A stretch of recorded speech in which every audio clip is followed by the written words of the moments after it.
stage we'll put him down as an apology, Kate. I've not heard from Councillor Tooley, so he's a non-attendance. Councillor Little has put in an apology. He's had to go to Queensland.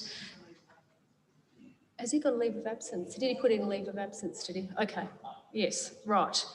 Oh, there you are. It's in my agenda. Thank you, Councillor Davies, for picking that up. And everyone else is here. So are there any motions to grant leave of absence, councillors? Councillor Samble. Thank you, Mayor Karen. I'd like to ask a request for leave of absence for Councillor Fraser for the 19th of April to the 23rd of April in that line, please. Do I have a seconder? Councillor Valamoga. All those in favour? It is carried, thank you. Any other motions to grant leave of absence, councillors? There be none. Thank you. We'll keep moving. So moving on to public open forum, I've had two requests for public open forum. The first is Mr. John Bolton, and the second is Naomi Reschke. John, if you'd like to come forward, go over and make your way to the microphone. I think John's going to be speaking on e-scooters. You might need to turn it on, John. There's a button at the top. Is it on, David? I think it's already on, John, but you might want to put it up so you can hear, because they don't pick your voice up very well. Well, I'm a musician. I'll get it the right way. You can take it out if you want, John. It is cordless, so... Oh, there you go. Fantastic. Mayor, Deputy Mayor, councillors. As we speak here tonight, half the children in the world do not have clean water. Same yesterday, same tomorrow. As human beings, we're all the same. We all need clean water. And almost every day, I'm grateful for the fact that my children and myself had clean water. We need clean food and we need clean air. I sent to you all an email today, which I provided to the media, because I believe the law has not yet caught up with the technology that enables us to be less emission-free or more emission-free. On the 25th of next month, which is the date missing from my email to you, there is a meeting of all of the state transport ministers. They are going to be dealing with the recommendations of the National Transport Commission as to how to deal with personal mobile electric vehicles. That's the 25th of May. I've been in communication with our State Minister, Corey Wingard, since November last year, and he responded to me in December saying that he was waiting for this meeting before he took the next course of action for the state of South Australia. The Australian Capital Territory Government, that is not Canberra, but the Territory Government, has led the way. They have already introduced legislation. It is now lawful to ride a personal electric motor vehicle in Canberra to commute to and from work. These are modern electric vehicles that are emission-free. If you plug this in at home and you have solar panels, you can do it without actually causing any emissions. And so you can commute your 30 kilometres to work and back. What I have been asking for is the same laws for these as there are for bicycles. Obviously, you have to follow the road rules. Obviously, you have to take care for other people. I've been riding such a vehicle in Queensland for the last 4 years. Perfectly lawful. Canberra has just created the law that makes it lawful. And South Australia, with an election coming up, I believe this should be an election issue. We need to be more green. We need to care for our country. We need to think nationally and we need to deal locally. So what I've said to all of the councillors is that I would like you to support. I actually have a meeting with Corey Wingard's office in the next week. because I needed to have that meeting so that I can make further submissions to him before this meeting comes up on the 25th.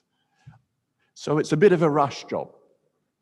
And I'm asking Gawler Council, which has a reputation for leading green, you've just replaced all the street lamps with LEDs. This is a great thing. You've got an electric vehicle charger up here at the visitor centre.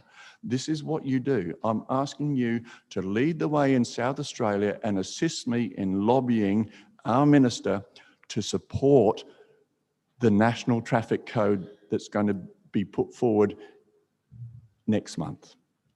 That's all I want to say. Thank you, Madam Mayor. Thank you, Mr. Bolton. Next, we have any questions for Mr. Bolton? Thank you. Next, we have Naomi Rishke. If you can come forward, Naomi. You might need to move that microphone, David, if you can help. Thank you.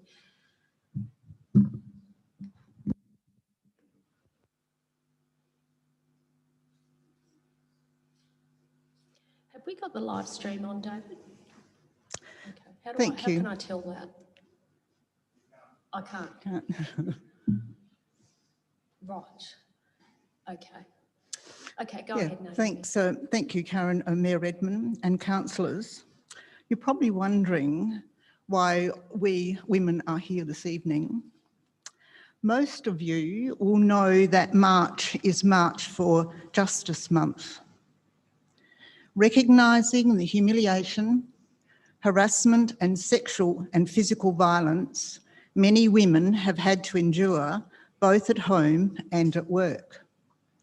So we women of Gawler are just a small part of that protest. We will simply sit here in silence for some time. Thank you. Thank you, Naomi. Any other speakers for public open forum? Mr. Down, if you'd like to come forward. Thank you. So I'll get to deputations. I'm getting up to this public open forum. So Daniel, is this your deputation or is this public open forum? Public open. So you want to speak twice? Okay. So you're listed under deputations, Daniel. Okay, is that what we're talking about? Yeah. So I'm still on public open forum, which is a separate item, but we'll get to deputations. So don't run away, Daniel, because it's right next. It's right after this one. Any other speakers in public open forum on any matter? There'd be none. Now, Daniel, if you'd like to come forward. Sorry.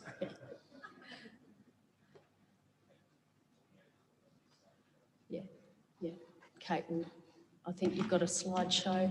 Yeah, is there a little clicker or something for the slideshow? I don't know. I don't. That's not my bit. That's staff's responsibility.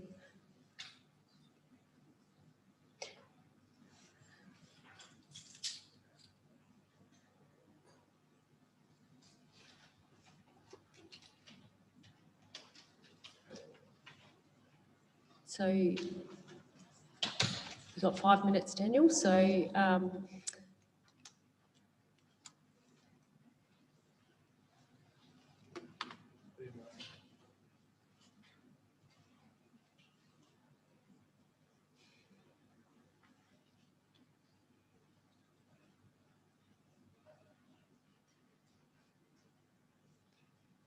long have we got? Are we just going to come up or what's happening?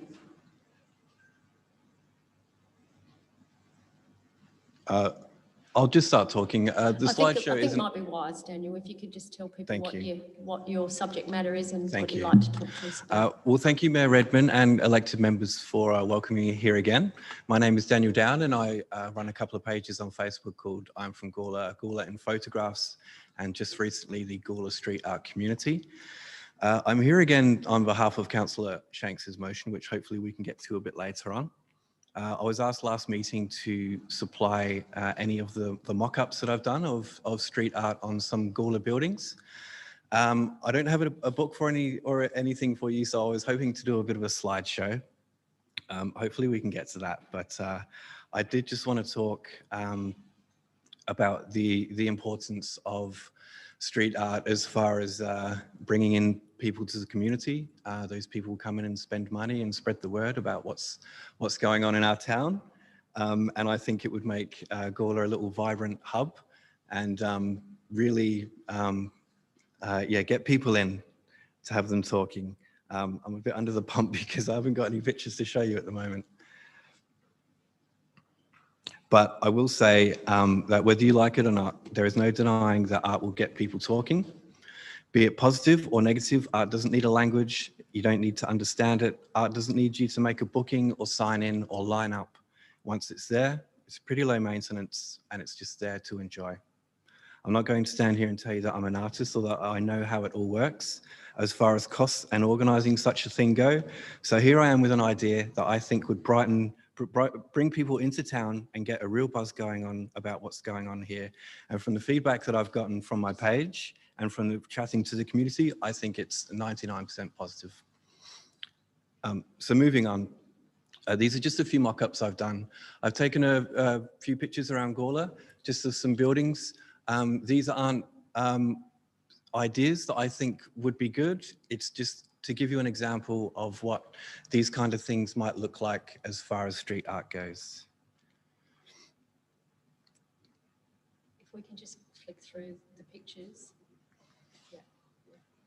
So we've got the cafe here at Gawler, just opposite Big W, a nice big blank wall.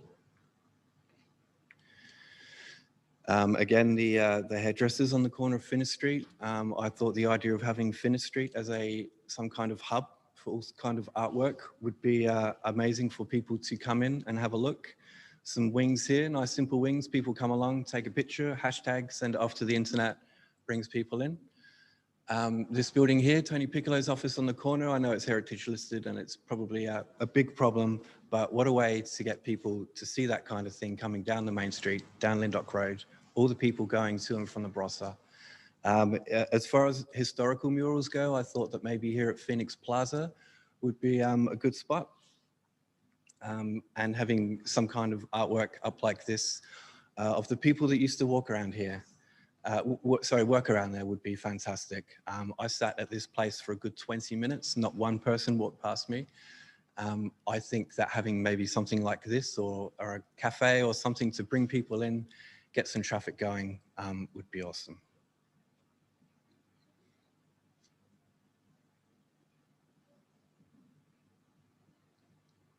And just the big white whale there at Walker Place. I know there's been a bit of talk on Centenary Lane, so just a few ideas here. Having that as a nice place would be really good. We've had a few people contact us as far as businesses go, saying their walls are ready to go. So I just had a few pictures here of the mural at Kapunda, which recently won first place for the best outdoor artwork. And this just gives you an example of the community that come in, dedicated volunteers that will come in and paint the pictures. The artist does a small outline, the community comes in, does some of the grunt work, I suppose, and then the artist will come in and flesh it all out. If somewhere like Kapunda can win first place, there's no reason why we shouldn't be able to do something. And this is just another example of the car park facing Reed Street. And I just wanted to talk about this one a little bit. Whilst I did say that these aren't particularly ideas that I would like to see implemented, I think that this spot right here, the car park, would be an absolutely amazing place. It's big, it's grand, it's completely blank. And as far as the picture goes, that I did a mock-up of it, a picture of the man with the dog, Brian, who I'm sure a lot of you guys know. I never got to speak to him personally, but this post here was the most popular post. It was seen by some 26,000 people with 873 likes with over 3,000 comments, shares and interactions. By far the most popular post I've done on any platform, and all that was within a week. The community were really pushing for it. I was asked last week whether I'd actually contacted any businesses or people with walls. that would like something like this. I haven't contacted anybody like that, but I would like to take this opportunity to say to council, can we use that wall that's facing Reed Street to have a big, grand, vibrant piece of artwork to bring people in? And I'll leave it at that. Thank you so much for your time. Thank you, Daniel. Okay, and we have a motion later in the evening. Thank you. That completes our, completes deputations. Are there any declarations of interest, elected members?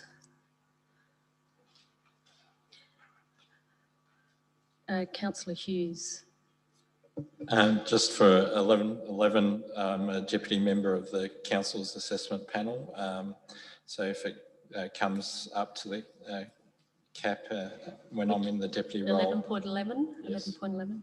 Okay. I'll deal with it then. Okay. And I've got a conflict on 11.6. Any other conflicts, Councillor Shanks?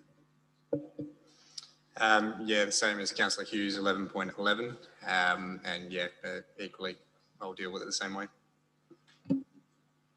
Thank you. Okay. Okay. Are there any other declarations of interest, councillors? There being none, we'll keep moving. So, Councillor Hughes, you've got your hand up. Yes, the next item, adjourned items. This item's been adjourned a number of times. I actually don't believe it needs to be discussed in confidence, but I'm happy to test that. But I'd like it dealt with now, so we actually can get it off our agenda, because okay. I think it's just a noting anyway, so it's quite straightforward. Okay. So are you going to move the motion that's contained within that document? Yeah, I'm happy to move that we move to this motion and we don't actually go into confidence, because the matter's already been dealt with and the contract's already been signed and the matter's more or less been finalised. So if you want to put the motion up. The confidential motion? That's the one I'm talking about. Yep, I'm happy to do that. So if we can see that, Kate.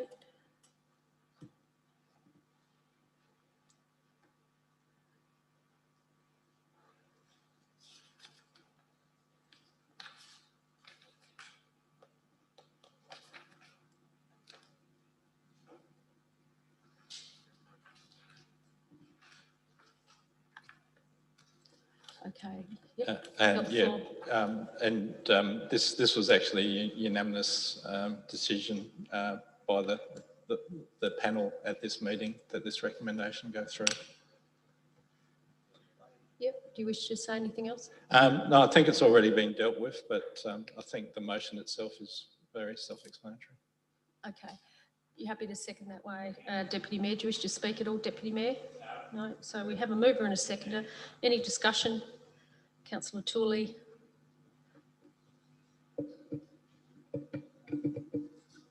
Just to be clear, Mayor, at this point we're voting whether to deal with it outside of confidence, or are we actually dealing with the item? We've got a motion on the floor. We're actually dealing with this motion? That's correct. Okay, then yeah, I'd like to speak to the motion. Yeah.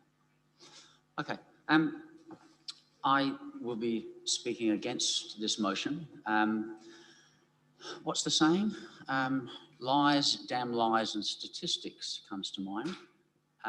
It may have been unanimous, but there was barely a quorum on the night.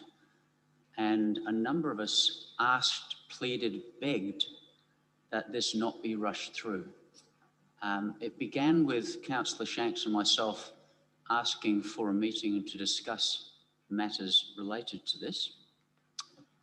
And the administration decided that they would plop it in just before another meeting.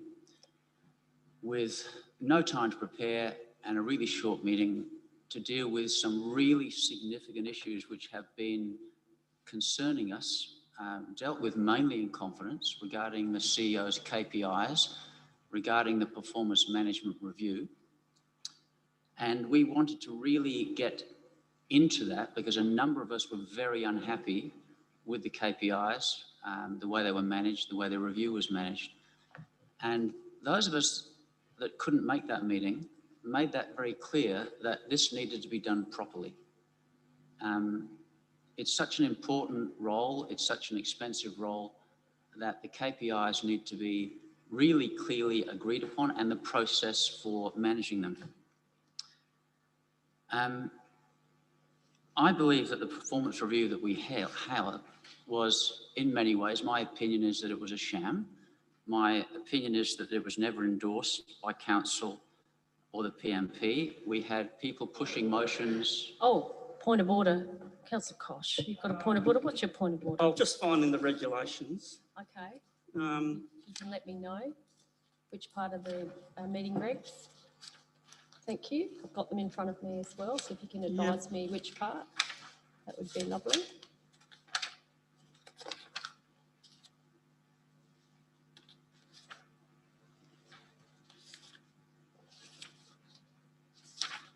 I'll just need...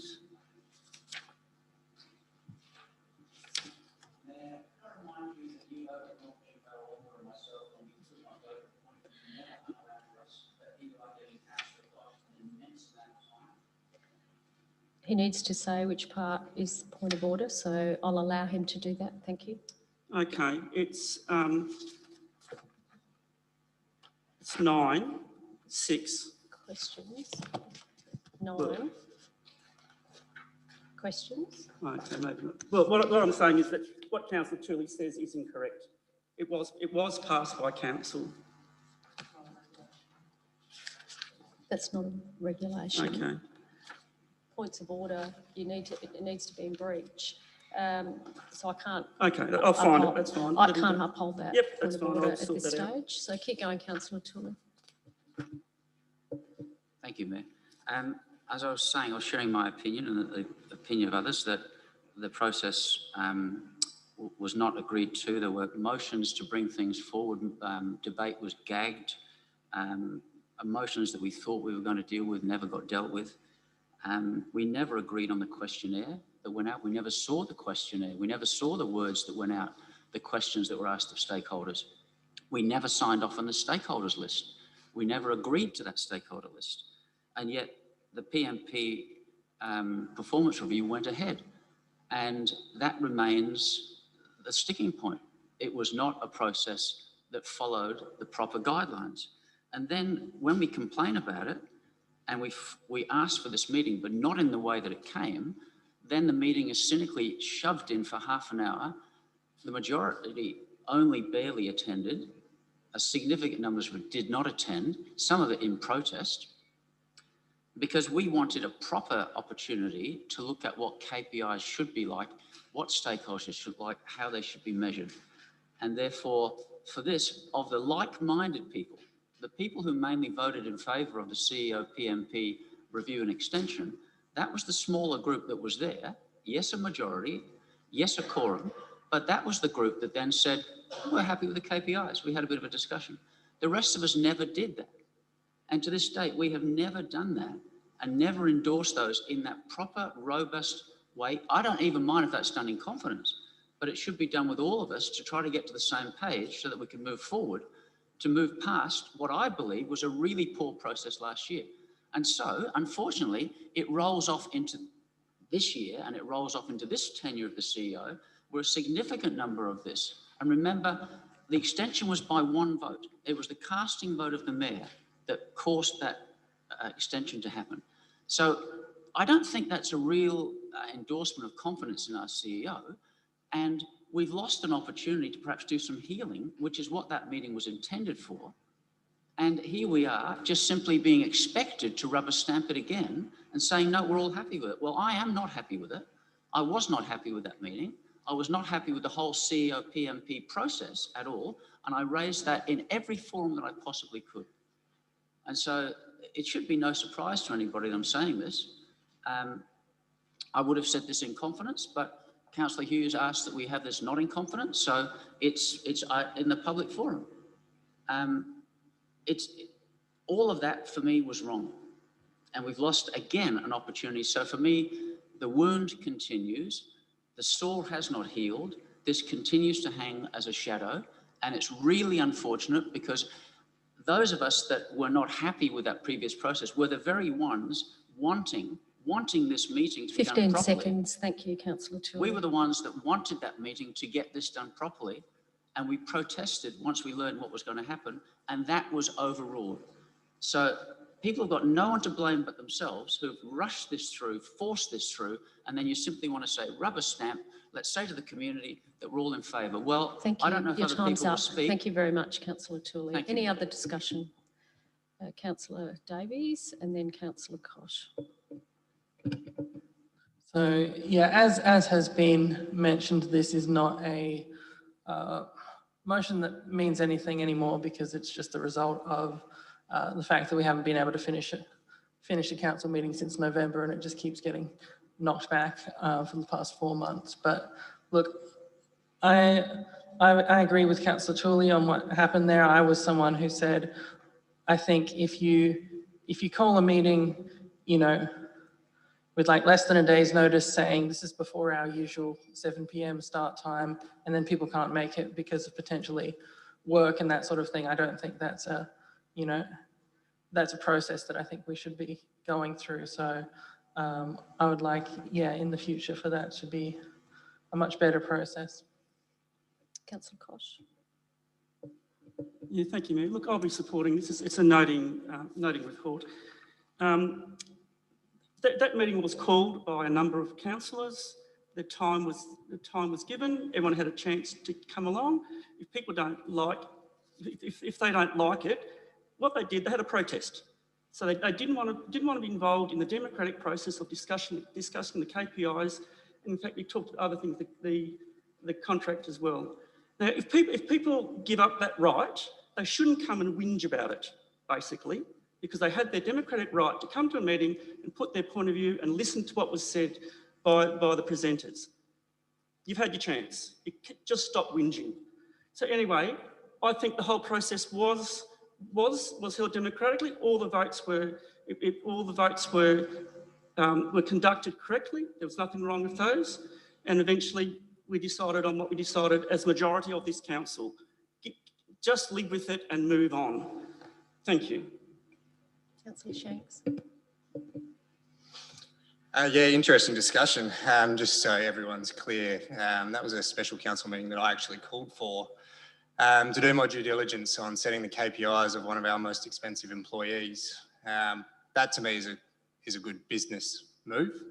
That's something that I learnt in the private sector, unfortunately for the last year, around the contract extension and the process, etc., it wasn't paralleling with anything that I'm used to in the private sector. I learnt a lot, and I learnt there is a lot of flaws in what Councillor Kosh pointed out is the democratic process, if you will. I thank Councillor Hughes for actually opening the debate up to actually discuss this out of confidence. You know, we've actually been trying for years, for nearly a year, to have this conversation openly. But yeah, just to really nail it home, 4 to 5 members were at that meeting. The meeting was called pretty much overnight, and unfortunately, due to work commitments, I wasn't able to attend. I'm not whinging, that's just a fact. A meeting that I tried to call to do our due diligence was not being able to be attended by a heavy majority of elected members. So you're absolutely right. You're absolutely right. It was a... Yep. Point of order, Councillor Hughes. There was a quorum, so yeah, I don't think that's quite right, but keep going. Keep going, Councillor Shanks. Sorry, what was the point of order?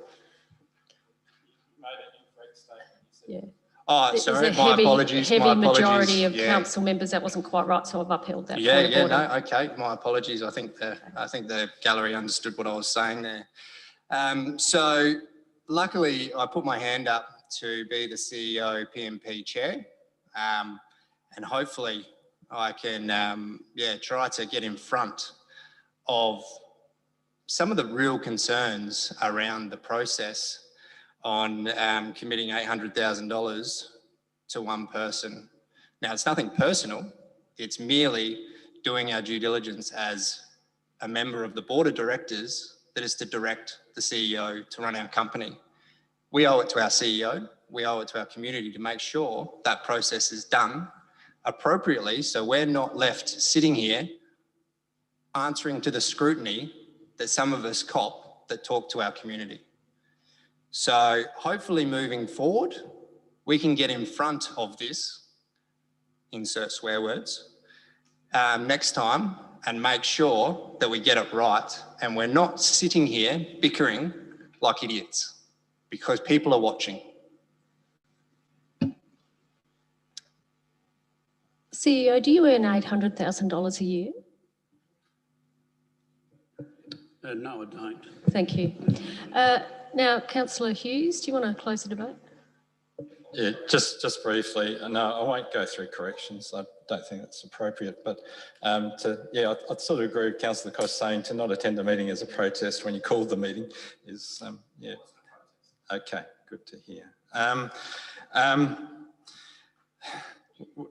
We had a process, it's the same process that we've followed in previous years, going through the CEO's performance process. To try and change that process midstream is very unfair to the CEO. To try and add a lot of extra processes to it is extremely unfair, but this is...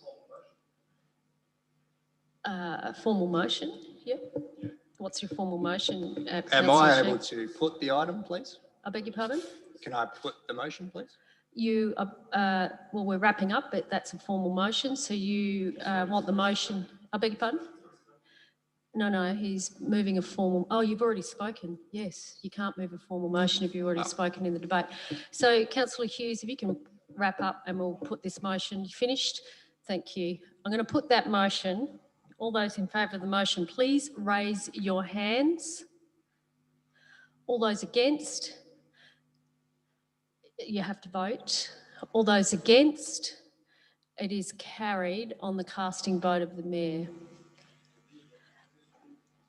Councillor Tooley has called a division. All those in favour, can you please stand? And I'll call your names out. All those in favour are Councillor Koch, Councillor Hughes, Deputy Mayor Samble, Councillor Fraser. All those against are Councillor Ballalonga, Councillor Tooley, Councillor Davies and Councillor Shanks. The motion is carried on the casting vote of the Mayor. Thank you very much. Okay, that deals with that matter. Petitions. I have no petitions. Confirmation of minutes. We're on page 6 in case anybody's following the agenda. Confirmation of minutes. There are 2 sets of minutes. I'll go through them one by one. Ordinary Council meeting 27th of January 2021. You happy to move that way, Councillor Hughes? Do I have a seconder for those minutes?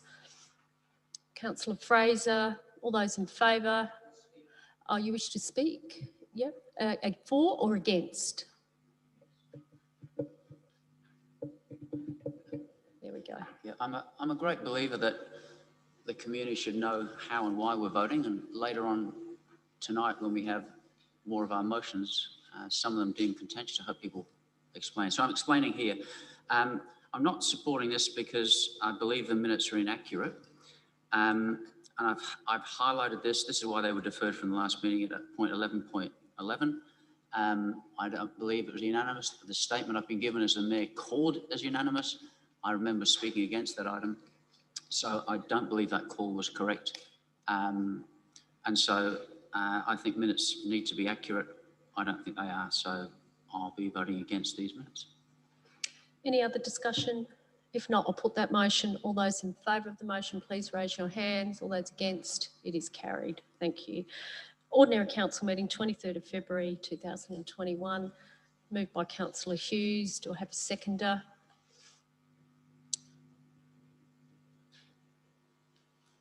Councillor Fraser. Seconded by Councillor Fraser. Any discussion? Councillor Tooley.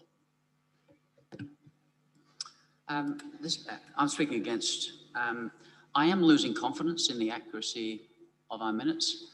I'm not critical of our minute taker. I understand human error.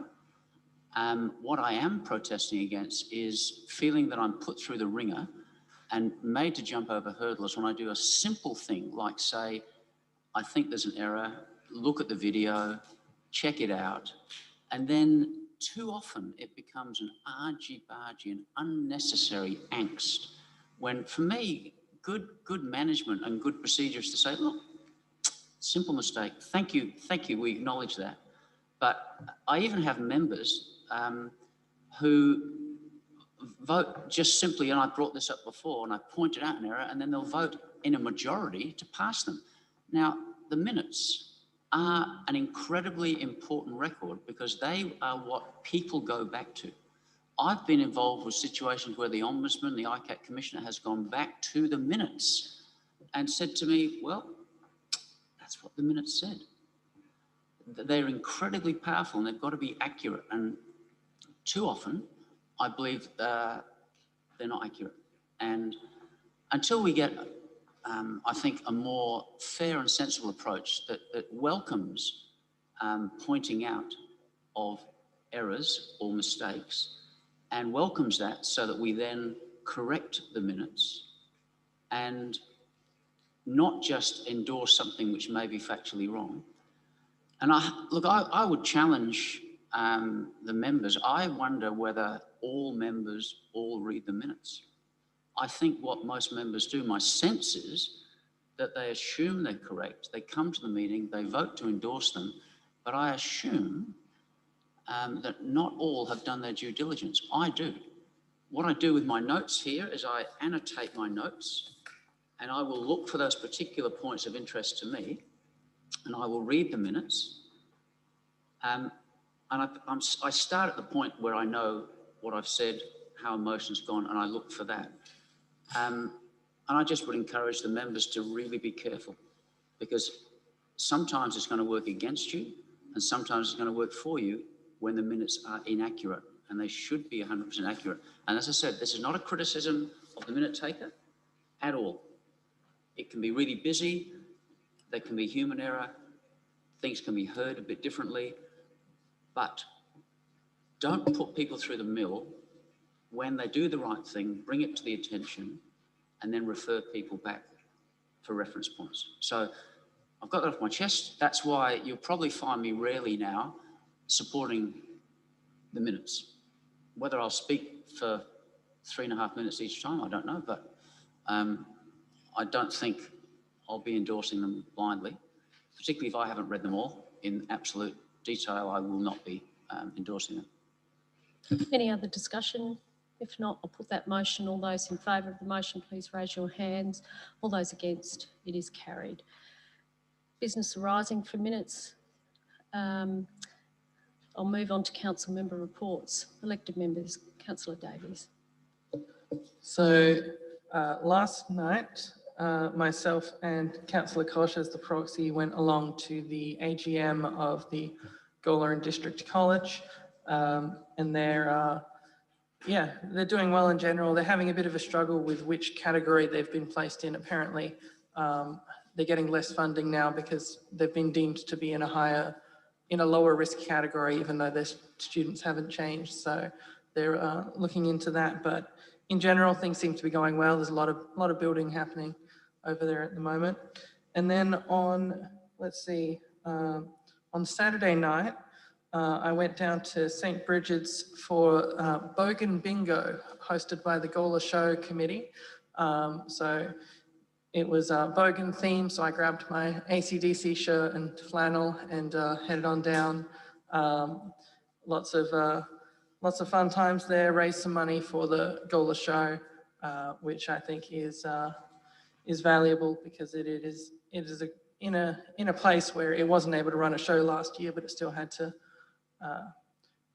pay staff, etc. So that's my report.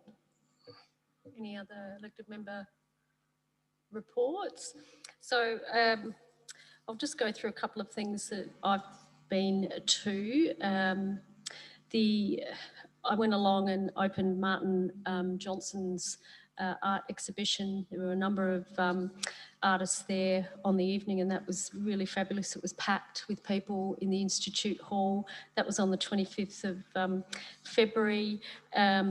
Also on the 5th of March, keeping with the theme of March for Justice, was our International Women's Day breakfast. It was booked out, it was packed, absolutely fabulous keynote speaker, and it was just a brilliant, brilliant day and very pertinent given the injustices that are besetting women across Australia and in our parliaments, which is really, really quite disappointing. I went along to the Garrock committee meeting, which is the Greater Adelaide Region of Councils, and that was a really interesting meeting. I need to report that the board of directors of the LGA has not passed the climate emergency motion. I got a call today from the LGA president, and I provided quite frank and honest feedback. I think that was very disappointing, and I think it diminishes our democracy when those sorts of things occur. So, and that was certainly fed back, so watch this space there. I went along to the Gawler and District Netball Association Junior Championships Grand Final, and it was fabulous, fabulous netball at the netball courts the other night. Sat with Life member Yolanda Canizaro, who's a fabulous champion and advocate for women's sport, in particular netball, which doesn't get a lot of press, which is unfortunate. It's probably the most popular female sport in Australia, and yet we don't seem to be able to get much press for it. But then I guess that feeds into the fact that, you know, we have to march for justice in this country. Myself and the CEO welcomed Norwood, Payneham, St Peter's Council on a tour of this facility on Saturday. They're looking into opportunities for their town hall in Norwood Parade, and they were absolutely blown away by what we've done here. They congratulated us, took lots of notes. They also visited Salisbury and Prospect on their investigations and journeys. So it was great to host the Mayor of Norwood St Peter's, Payneham, the CEO, and all council members. I'd like to thank Councillor Goldstone for coming along and supporting myself and the CEO on Saturday. I do have a list of what I've been up to, and there's various other things. I went along to a council assessment panel meeting. Planning reforms are now in place, and watch this space, there'll be lots of changes there. And I think that'll do for me. I commend this report and look for people to move that we accept the verbal and written reports. You happy to move that way, Councillor Hughes? You happy to second, Councillor Shanks? Oh, you'd like to speak? I beg your pardon. Just really briefly, I did attend with the council assessment panel members training on the new process, which was run internally by staff, and I think the staff did a fantastic job in breaking it down with Ryan's team. It was really, really well done, and I think it's really important that we sort of got that understanding. Councillor Goldstone was there as well, so it was a good catch up as well. Thank you.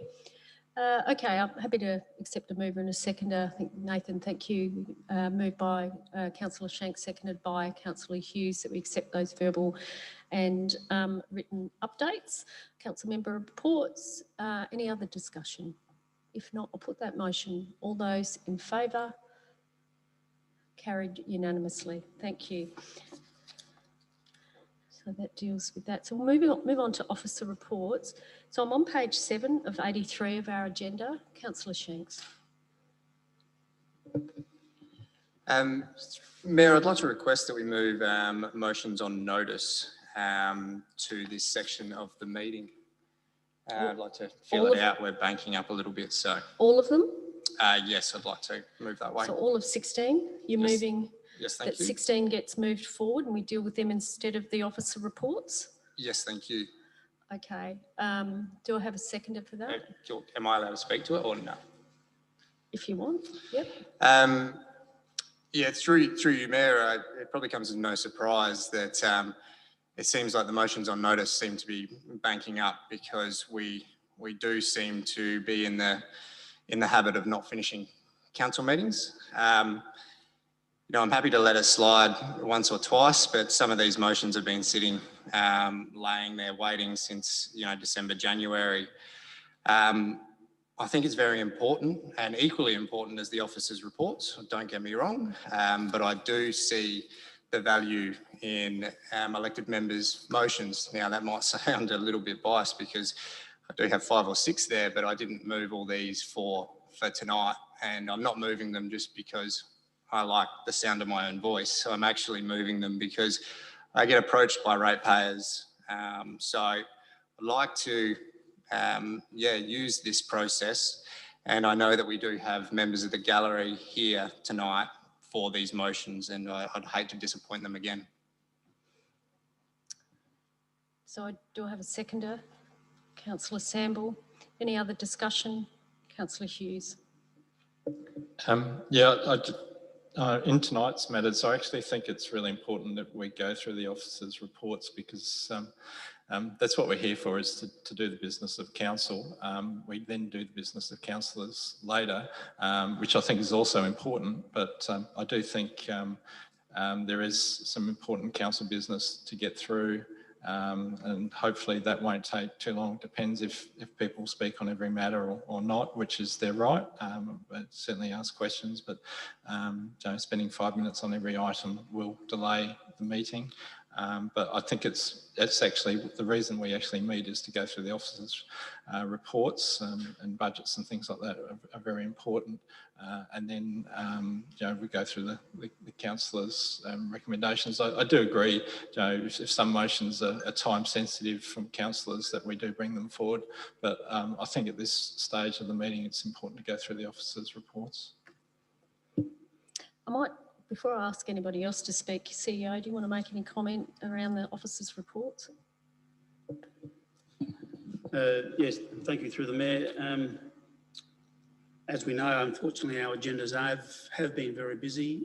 Staff try wherever they can to use the committees that we have and forward items accordingly. And this is another agenda. There are some very important matters that we're keen to progress. So if we do get to the point of considering the motions, and hopefully we can do so expeditiously, but we are keen to progress all 12 items on the agenda. Thank you. Councillor Tooley. Thank you, Mayor. Look, I tried to do this last meeting, but I didn't. I got overruled, and I thank the honourable member for doing this, and I totally agree. I disagree that there is a hierarchy. I don't agree that our motions are lesser. I'm actually heartened that there are so many motions. There's been times where I felt I'm the only one putting motions in, and I'm really pleased to see others doing that, because I think that is our business. We are elected members. Nothing can happen with this administration without us endorsing it. We are the decision makers, and we put motions in that are important. I don't like the fact that people say they're less important. I don't see them as less important at all. In fact, some might argue they're more important. I'm not saying that, I'm saying they're equal. But they're important because they, in most cases, come from our members' connections to the very people who elected us. That is why we then craft them. And sometimes we are put through the mill in getting them even onto the paper. And one thing I don't understand and don't agree with is why an officer is allowed to put a report with their motion, but we as the members are not. And I submit a report almost every time, but I'm told it can never be published, Councillor Tooley. And I find that an inconsistency, and I find that an injustice. I think if a member puts forward a report accompanying their motion, then it should be printed, because it is, in a sense, the reason that we're giving to qualify why we think this item should be on the agenda. So maybe we need to put a resolution up to actually say that our reports can be tabled in the same way an officer's report can be tabled. The other thing I'd say is I don't agree with quick meetings for the sake of being quick. And I think these motions on notice will get through them fairly quickly, and then we will be on to the officers' reports.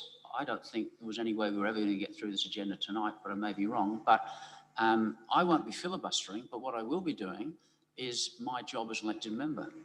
And I will let the community know how and why I will be voting on an issue.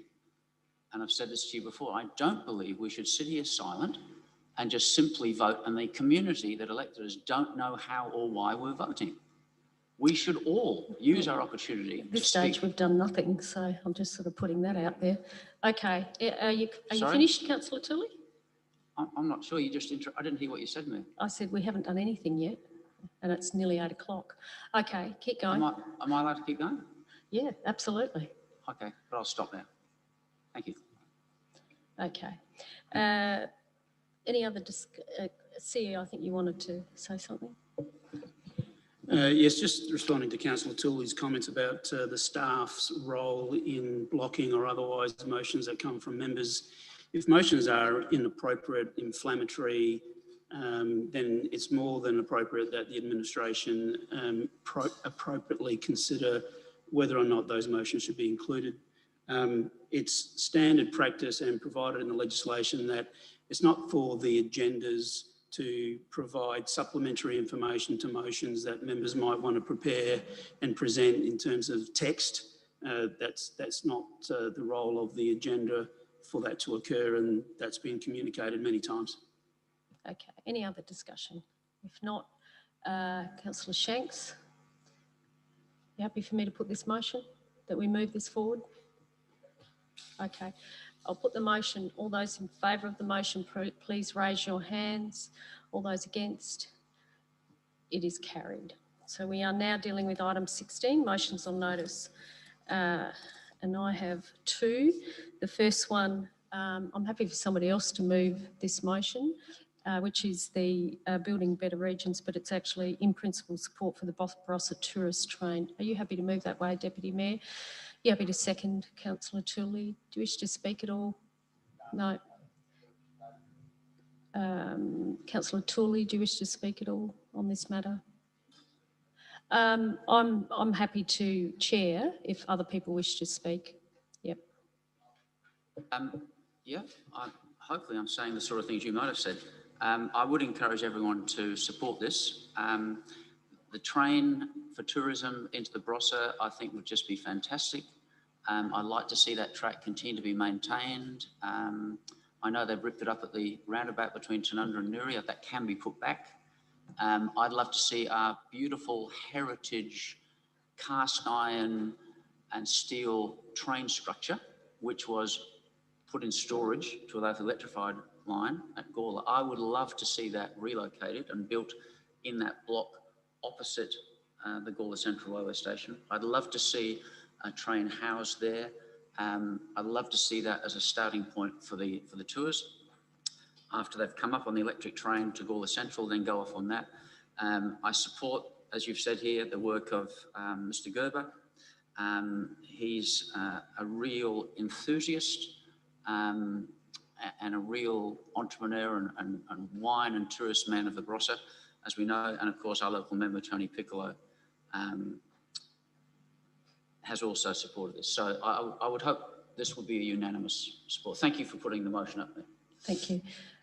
Just before I go, I am on a working party on behalf of Gawler, but also a regional working party that includes Rod Hook, our local member, the Mayor of Barossa, Southern Barossa business entities and their representatives and other interested parties.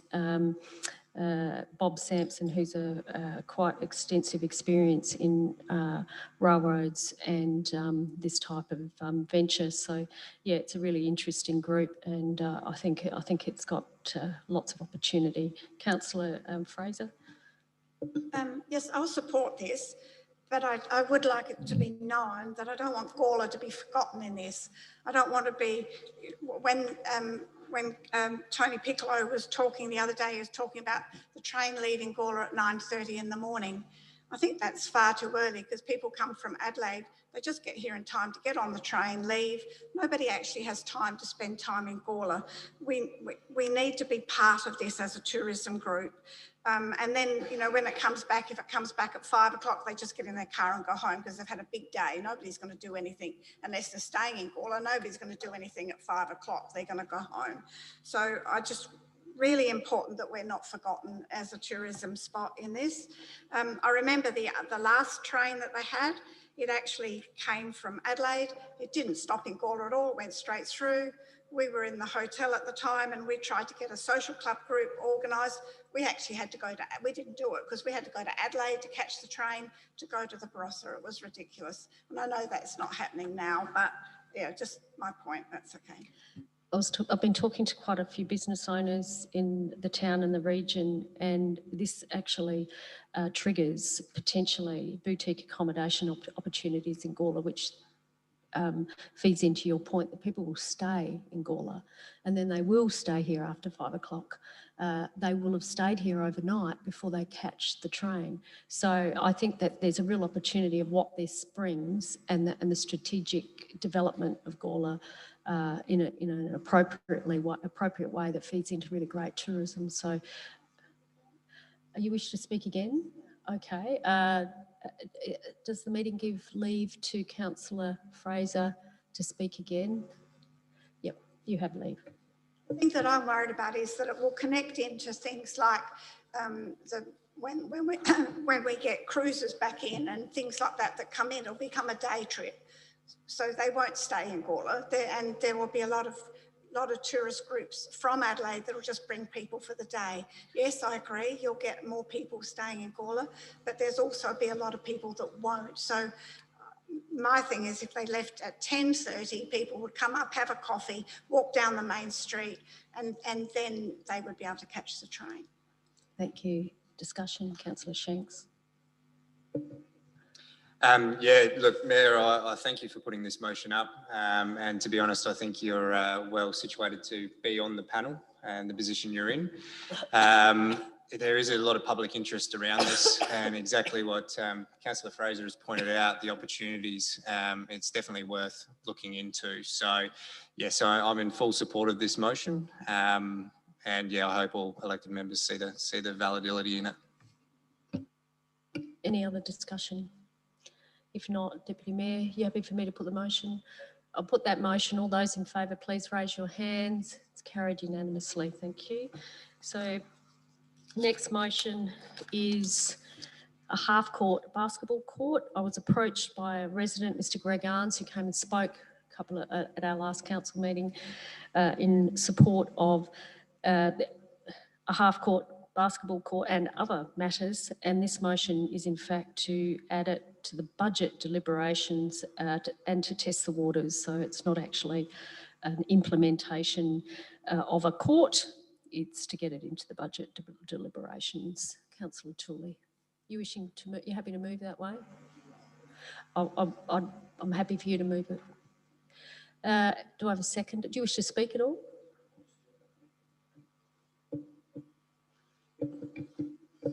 Sorry, just do that again, Ian. Sorry. That's okay. Yeah, look, I think your motion's a good one. I think we've listened to the community. I think Mr. Arn's presentation, again, was a good one.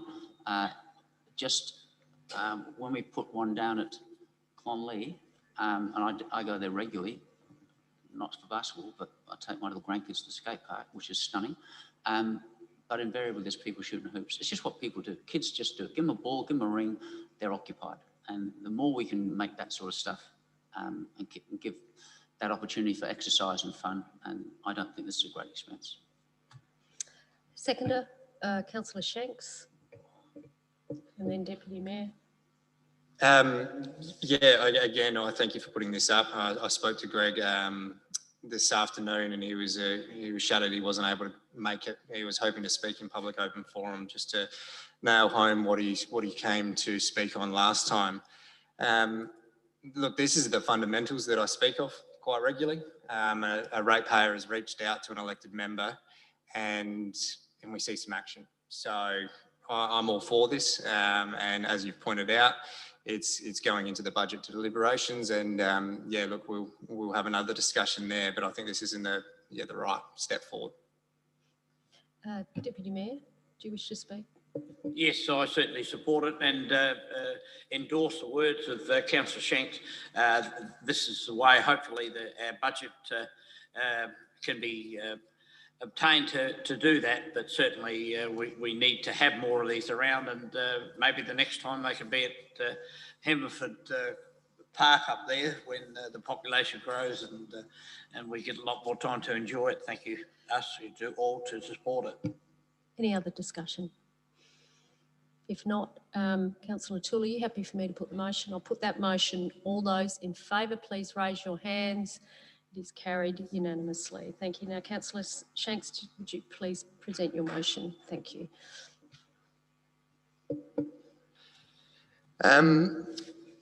So, members, this is the petition that ended at the end of last year. This is the 1,174 signatures that Councillor Little and myself were able to capture in our change.org petition.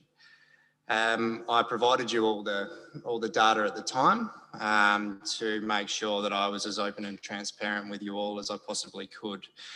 When I wanted to put it in the petition section of our agenda to at least acknowledge the effort that the signatories put in to try to show their opinion, unfortunately it doesn't tick a box because it's a change.org petition, which I accept.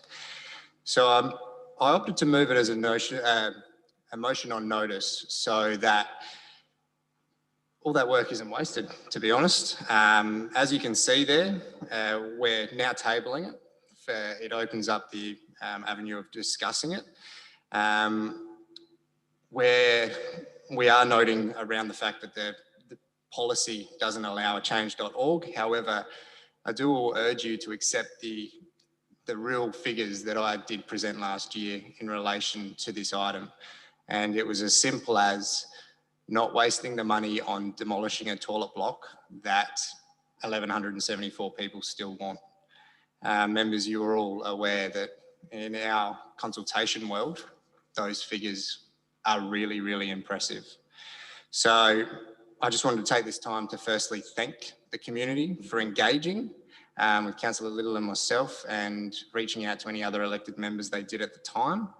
And then point 4 is a pretty basic one, and we're noting the importance of community engagement moving forward. I do note that council staff have been doing a little bit of work in this area, and I look forward to only building on that, but just keeping in mind that this motion is 3 months old. So that's probably all I've got to say about that one, because I've got a couple talking about the toilets coming up. But yeah, I hope we can get some support on this one, and just again thank the community for reaching out. Do I have a seconder? Councillor Toole.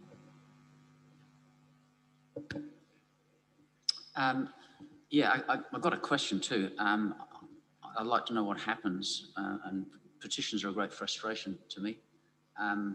But I think we also need to recognise the modern world we live in. I think some of the things that were written regarding petitions were written perhaps before mobile phones existed. Social media now is very powerful. There wouldn't be a politician in the state government or in federal that does not pay attention to surveys through GetUp, other polling forums, social media. They are not to be dismissed. They are indicative of how people feel. We had a speaker tonight gave us some stats on his artwork and the number of people that hit them. That's real. That is our people of Gawler. And they are the same people who will watch and who will vote at the next election. That's their right to do that. And they're sending us messages. And I agree with Nathan and with Paul. I was pleased to join them for a photo op. Never miss a photo op. Although photo ops in front of toilets are dodgy at the best of time. But anyway, it was for a good cause.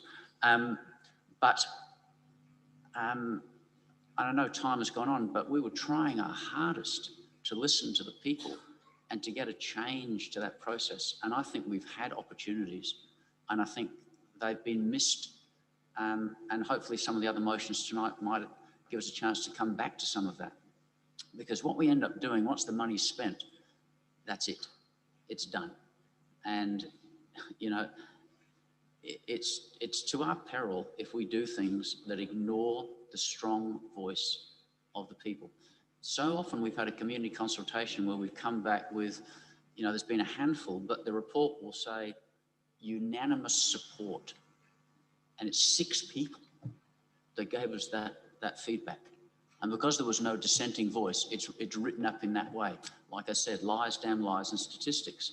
So what Councillor Shanks was trying to do at the time was to really highlight this, and I think this is a legitimate feedback. I wish we were doing more than just noting it, but of course I fully support it. Councillor Hughes, you had your hand up. No, Councillor Kosh. No, thank you, Mayor. Look, unfortunately, I can't support this, and I did speak against this originally. My concern is that this campaign was, it had elements that weren't quite correct. I mean, it actually said that for $94,000, you can get a fully refurbished toilet on that site. Now, if you look at our policy, the policy actually says that when we do refurbishments, they have to be to Australian standards and current standards, and they have to be fully disability compliant.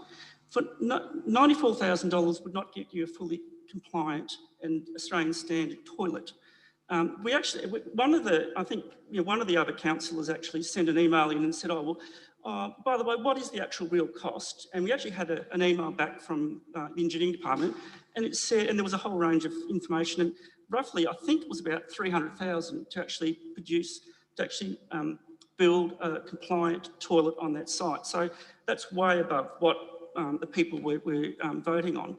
So I think that's unfortunate that after that information went through to that elected member, that site wasn't corrected. So people were actually voting on, actually commenting on things that weren't actually correct. So that's my first point. The other point is it's not necessarily very democratic, because it really only allows people who have access to the internet to actually comment.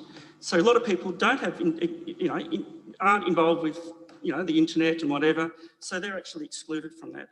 Also, there was nowhere in there that actually said whether you were from Gawler or not. So you don't know whether somebody's from somewhere and has got a gripe about councils.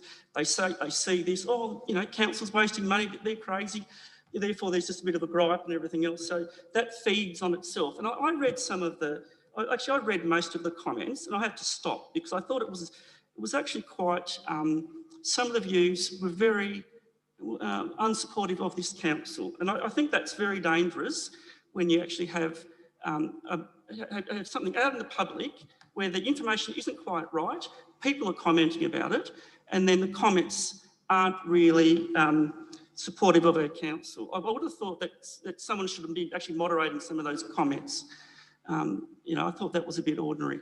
But overall, look, I don't think this is the way to go. We do have the technology, but you can use this system if it's in part of a coordinated process. So, we do different things. We have, there's different avenues that people can comment. This is just one, and unfortunately, if it's not managed properly, you get some, I think, some skewed results, which I think this is what this is. I think this is just more a whinge about councils per se, because we actually went through a really detailed consultation process when we actually did the Gawler Town Centre Design Framework. And we actually came up here and we actually had sessions up here and we had boards up here and people pinned things on here. We actually went through a really rigorous process with that framework. I don't see that here. So unfortunately, I can't support this because I don't think it's a true reflection. Thank you. Any other discussion? If not, Councillor Shanks, you can close the debate. Thank you. Yeah, look, I can appreciate some of Councillor Kosh's comments there. You are correct. There is a flaw in the change.org petition structure. It doesn't actually give addresses, so it does provide the potential for all sorts of people to jump on. So I can completely take that on board. Getting into an argument about what building costs are and aren't is not a debate you want to get in with me, nor is it going to, is it productive. What I'm talking about right now is the petition. And where our point of difference is where I've said don't flush 94,000 demolishing a toilet block, refurbish it instead. What that is meaning, and everyone that I talk to takes that as, is put the 94 towards refurbishing it instead. I understand that you've taken it another way. I'm confident with my backing and my networking and the people that I talk to out in the community that you are one of 1,175 people that think that way. And look, if you don't want to accept the data that I gathered, even though I'm trying to accept that I admit there is some flaws in my process, the only reason Councillor Little and myself embarked on this direction was purely to show in facts and figures that maybe the way we were going about it wasn't what the community wanted. And we need to really look at the vigorous process that we did in the first place, because the fact of the matter is it netted us 7 responses. And when we turned around and said, oh, by the way, guys, we're demoing this toilet block, it got people up in arms. People are contacting the elected members that reply to emails. People are contacting the elected members that pick up the phone. People are contacting the ones that talk to reporters. So, yeah, look, if you don't want to table this, it's your right to do so. I personally would like to see how we can turn maybe this elected members, maybe Paul Little's elected member position into something that's valuable. Maybe you can see the work that we put in for our ratepayers, and maybe let's try to tap into that as an asset. So, yeah, look, the way that this motion sits, let's not bog ourselves down in the politics. We did our due diligence. Is it flawed? Yes. Is the process that you voted on originally back in 2016 flawed? Yes. So let's move forward. Let's table it and thank the community that did reach out. So the debate's closed. I'm going to put that motion. No, I'm going to put the motion. All those in favour of the motion, please raise your hands. All those against? It is carried. Thank you. Now, Councillor Tooley, if you'd like to present your motion, please. March for Justice. Women marching and wanting people to listen and saying, the Mayor said tonight, why is it that we still have to march for justice? Those words play beautifully into this motion tonight. Brief history for you, because why are Aboriginal people still needing to not be heard about Australia Day? 1770, Captain Cook plants the flag of England and declares terra nullius and claims Australia for England. Terra nullius means the land is vacant because no Europeans live here. The land is vacant despite 750,000 Aboriginal people living here. 1788, the first fleet take vacant possession of the land in Sydney Cove to begin European colonisation. Key dates. Between 1788 and 1888, Anniversary Day was celebrated in New South Wales, all Sydney-centric. The first ever official national day that was actually named Australia Day took place on the 30th of July 1915 to raise World War I funds. In 1916, the Australia Day Committee determined that the 28th of July would be the National Day.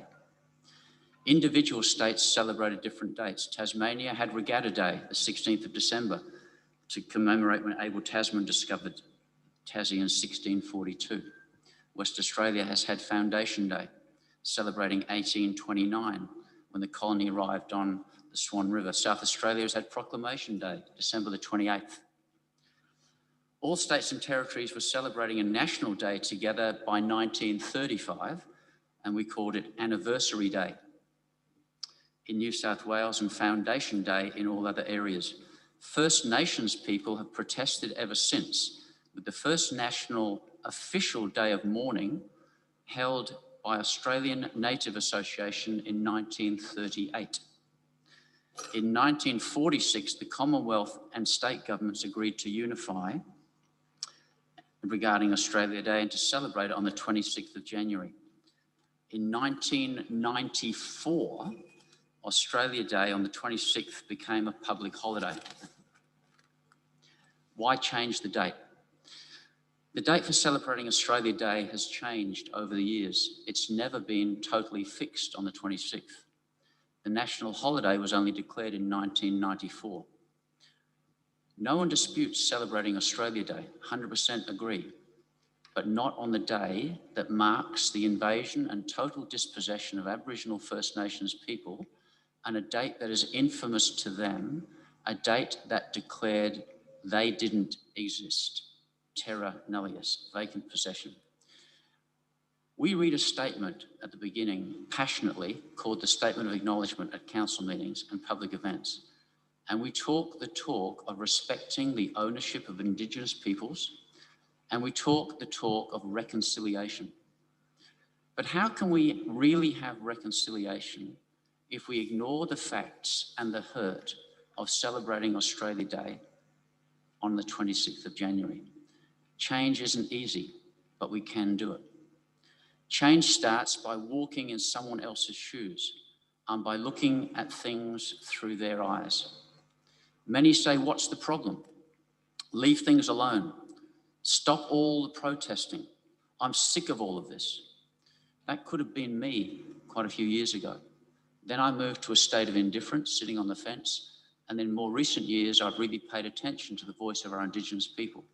And I'm now 100% supporting their position. Many said exactly the same thing, that it was all too much trouble and we shouldn't do it. We should just sit back. When women marched for equality, they were told to get back into the kitchen. The civil rights uprising in the USA, wait your turn and when we're ready, we'll give you your rights, they were told. Protests against apartheid in South Africa. Why would you change it? It works for those that are in power, they said. Protests against the Vietnam War in the 70s. 30 seconds, thank you. Protests, sorry? 30 seconds. 30 seconds. Protests against child labour and the 40-hour week. In each case, justice eventually came. Women are now marching for justice. I'll have something to say at the end, but members, I implore every one of you to state your case to the public. If you agree with my motion or disagree, state it tonight so they know your stance. And look what my motion is. It's not saying we are changing the date. It is saying, thank you. Let us have the conversation. Seconder, do I have a seconder for this motion? Councillor Davies. Thank you. So, look, yeah, I'm not sure how this motion will go, but I think as someone representing young people in the council, I think this is something that is a big generational gap, I think, just like same-sex marriage and similar issues, and I think it is important to address. So look, the biggest opposition I hear about local government, moving motions about Australia Day, aside from, we don't think their points of outlet are just things like, oh, it's not council's problem, councils are about roads, rates and rubbish, and they shouldn't get beyond that. And I just think, it's a very simple and inaccurate view of council. I think that wipes out all of the efforts of, for example, our entire library and community services branch. Councils are not just about roads, rates and rubbish. We do things. We have an event that council runs on Australia Day. We are aware that there are people who do not attend that because it's controversial, because it's not something for everyone. That's something that we can do something about. That's something on a council level that gets, for us to do something about. And I think, when it's all too hard, when it's all in the too hard basket, there's always lots of excuses. I know for climate change, the one I hear is, oh, well, it's China's problem, really, climate change. Like, the big ones are doing something else. What can we really do about it? And I think, or it's the federal government, really, climate change. And everyone knows, oh no, you can do something about it at all levels, it's just too hard. So look, I think this is something where I think I just have a fundamental disagreement with a large group of people about this concept of incrementalism, of this belief that the best way to make change is to very carefully do nothing about it and, wait for a better time. And I think, to me, that's basically like homeopathy. Like, it's basically the idea that if you take some medicine, you pour in water, you pour out the whole cup, you pour in more water, that's a very strong medicine because you've diluted it. It doesn't make any, it's the opposite of sense. No change has ever been made by carefully doing nothing about it. All of these changes are made because people do take action. And so I think this is, again, this is not a motion to change the date, it's a motion to get this process started. I just don't agree that this is not council's problem. Thanks. Any other discussion? Councillor Hughes, Councillor Fraser, and then Councillor Shanks. Just a formal motion that the motion be put. So a formal motion has been put forward. Stop it, Councillor Tooley. You're being disruptive and disrespectful. Stop it. Thank you. Councillor Hughes, you have put a formal motion. Do I have a seconder? Councillor Kosh. A formal motion is not debated on, that the motion be put. It has been moved and seconded, Kate, by Councillor Kosh, seconded by Councillor Kosh. All those in favour that the motion be put, please raise your hands. All those against? The motion is lost. So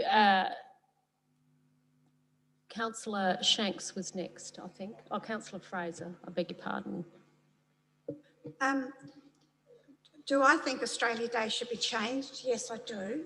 But that's my personal opinion. And I think a good day would be the 11th of April, because on the 11th of April in 1973, Gough Whitlam, he brought in the Immigration Registration Act, which abolished all roles of racism. And we all became one. So I think that's a really good day. Do I think it's a local government issue? No, I don't. I think it's a federal government issue. We have a reconciliation group here in Gawler. Have they brought it to council? No, they haven't. I do think that maybe we could write, as a council, we could write a letter to the federal government stating that maybe they need to look at it. But I don't know that we need to be running workshops and dealing with it like that. That's my opinion. Thank you. Councillor Shanks, you had your hand up. With this one, I think it's very important to note it doesn't matter where you sit. Whether or not you're for it or you're against it, the way the motion sits is we're recognising the contentious item that is around. We're not burying our heads in the sand. We're not gagging debate. We're recognising that there is some discussions happening. And what we're trying to do is we're trying to offer the public the opportunity, the platform to contribute to those discussions. We're encouraging community to reach out. We're encouraging these opinions of our ratepayers, of our council, and we're doing it on an item that there is no argument. There is a lot of issues around. So to speak on this item in a public forum will only benefit. I, like Councillor Davies, believe that there's some generational difference in what the conversations look like in our age group to what they may look like in some of my other colleagues' age group. The the fear of even having the discussion is a perfect example. Never be afraid to have a conversation. Never bury your head in the sand. It's the way that it sits. We might find it comes out that, you know what, our town likes everything the way that it is. But if we don't provide the opportunity for our town to tell us that, we're making up their minds for them. That's a dangerous, dangerous way to go about democracy. So, yeah, look, the way that the motion sits, as I said, there's nothing threatening about this. It's merely in points 1 to 3, recognising what's happening and making sure that we're not burying our heads in the sand. And number 4 is making it clear around, let's have a chat. So some might think that Gawler isn't ready. I'd challenge that, and I'd challenge that representing our generation. Councillor Goldstone. Yeah, look, I'm one of those that is of the view that this is definitely not a local government issue. It's definitely a federal government issue. And in my view, it's not something our council should involve itself in. So I'll be voting against the motion. Councillor Vallelonga. Yes, I'm not too sure where I sit with this, but the motion is only for us to discuss it. And I think that we should be discussing it a bit more. I agree with that, so I'll vote for the motion, but I'm not sure where I sit with it, and I'd like to discuss it a bit more. Any other discussion? Councillor Koch. Look, I'll be voting against this. This is definitely a federal government issue. They're the ones that set it. If you really want reconciliation, you should have a treaty. That's what people should really be talking about. It doesn't matter where you move the day. It doesn't matter. It will always, the whole issue is Aboriginal people are not recognised in the Constitution. That's the issue. And that's going to be achieved by a treaty with Aboriginal people. And I think Aboriginal people are working towards that. I'm not so, I don't, you know, people aren't knocking the door down to me saying, you know, we want to change the date. Aboriginal people aren't, in my view, aren't coming to me and saying, you know, we want to change the date. You know, I think we just should, you know, of course, and if individuals want to write to their federal members, all good for it. You do that. That's fantastic. But it's not an issue for us. It really is a federal government issue, and there's bigger issues basically around the treaty and recognition in the Constitution. That's where it really sits. So, you know, changing the date means nothing because people are still dispossessed. Thank you. Any other discussion? If not, Councillor Tooley, you can close the debate.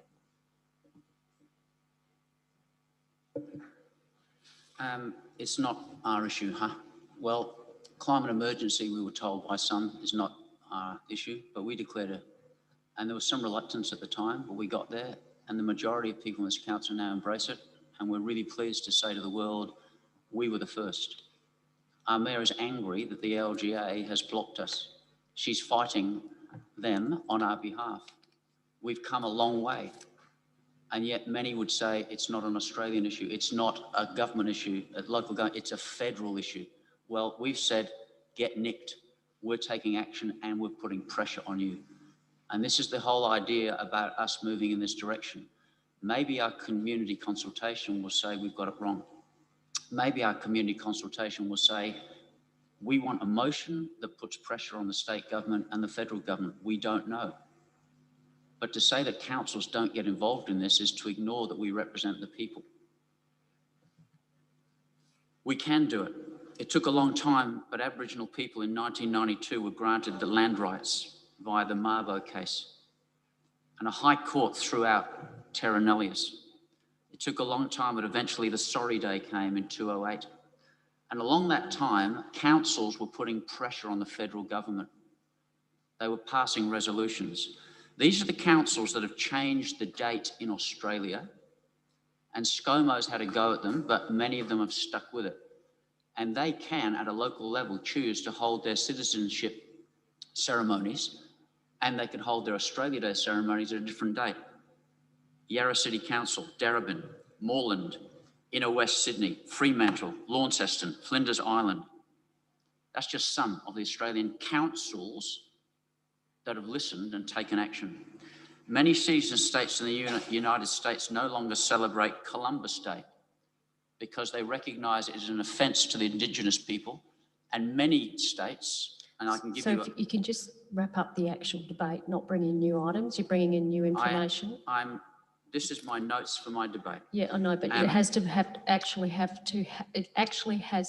been stated. I'm surprised. And some of that information has not been stated. Given your ability to be flexible and on this important issue, I am really surprised that you're taking me to task. So wrap up the actual and debate, why you're Councillor interrupting Tooley, me. otherwise I'll stop you. So I'm wrap up really the actual surprised. debate and don't bring in new information. I'm Thank not you. bringing new information. Yes, you are. In my conclusion, when you look at when I really am surprised at you, Mayor Redmond, I really am. So now you're telling me off because I'm being naughty, am I? Looking at How the wording of disrespectful my is motion, that? my motion is to recognise the facts. My motion is to begin a discussion. I am not changing the date. This council says it values Indigenous people, their rights. We read out a declaration. Our own reconciliation document, I know, and I've had a look at it, they have discussed the issue of the date. It is of concern to them. They have proposed things happening on other dates. It just has not come to us. Let's be true to our words about reconciliation. My motion is about opening the discussion. It is the territory of local governments to wander into this area. My motion is about opening a discussion. It's a debate. It's not about suppressing free speech. I've had some right-wingers attack me and say that I'm racist because I brought this up. The very same people who belong to parties that champion free speech of the most obscene sort. Okay. It's I'm going to call it now because you're just bringing in new stuff. March for Justice. Thank you, Councillor Tooley. I'm going to put the motion. Two things have shocked me tonight. Councillor Hughes trying to gag debate and you shutting me down on such an important issue. You're bringing in I think it is outrageous. You're bringing in new information that was not brought up in the debate. You choose to to bring up a technicality. Now you're yelling. You show flexibility so often, but on this issue, you choose to hold on to a technicality is absolutely outrageous. And I'm glad the community are watching this. So I'm going to wrap this up. Outrageous what's happened tonight. Really rude and really the messages you're sending to the community. And in fact, it's bullying. Councillor Hughes, it's absolutely appalling. So I'm going to put that motion.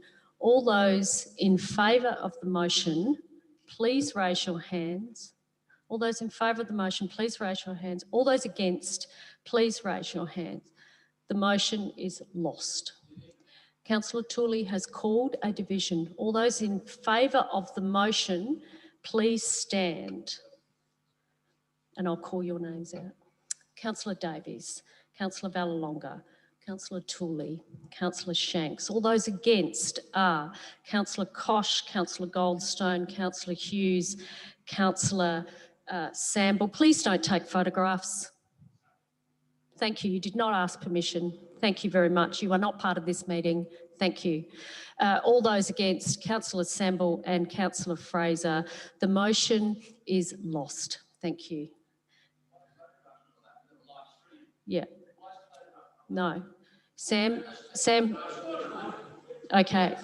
So what I'm going to do now, Councillor Davies, do you want to present your motion, please? Thank you. Thank you. I'm going to keep moving. Councillor Davies, you've got the floor, Councillor Davies. Thank you. So, yeah, this is the motion on the car park hours. Basically, what's happened is the multi-storey car park at Finnish Street is still in use past some of the hours that it's currently open, just because during weekends, I think the Woolworths closes earlier, so the car parking hours were earlier, but there are some people affected by that who get their cars locked in for $50 and they have to spend $50 or whatever to get it back out. So this is just something that, and I was able to confirm that this is not a financial issue. It's basically just asking them to come and lock up a bit later than before, but still earlier than the weekdays, which close at 10 p.m. So I think it's a fairly reasonable motion. Thanks. Seconder, Councillor Goldstone, you happy to second? You're happy to second it. It just makes sense. There's no big issue. So you're happy to support it. Any other discussion? Councillor Shanks and Councillor Tooley. Yeah, happy to support this one. This is another good example of a ratepayer reaching out to their elected member and some action following through. So, yeah, this to me is a no-brainer, like Councillor Goldstone touched on there. And yeah, I hope it does get the unanimous support. Councillor Tooley. So that I don't go over my allotted 5 minutes. And I have to remain on topic, don't I, Mayor? On this topic. Yeah, I think that's the case. Councillor Davies has brought this up to us before, and I found it an absolute anomaly that we own a public car park, and yet we shut it down at hours when the public need to access it.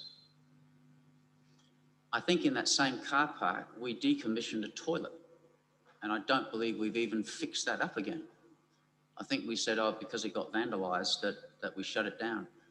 Well, like I said to you before, if I shut down the toilets at my schools every time they got vandalised, I'd have the police, the Prime Minister on me. We should have that toilet operating. It's integral to that car park, and people, when they park, need to use it. Young mums with kids, they park, quickly need to rush in. They can't go and use that toilet if it's still decommissioned. I believe it is. I'm happy to be corrected. CEO, is it still decommissioned? You're speaking to the motion. If you could just speak to the motion. Yeah. Sorry? You're speaking to the motion. Well, there's a toilet block in that building.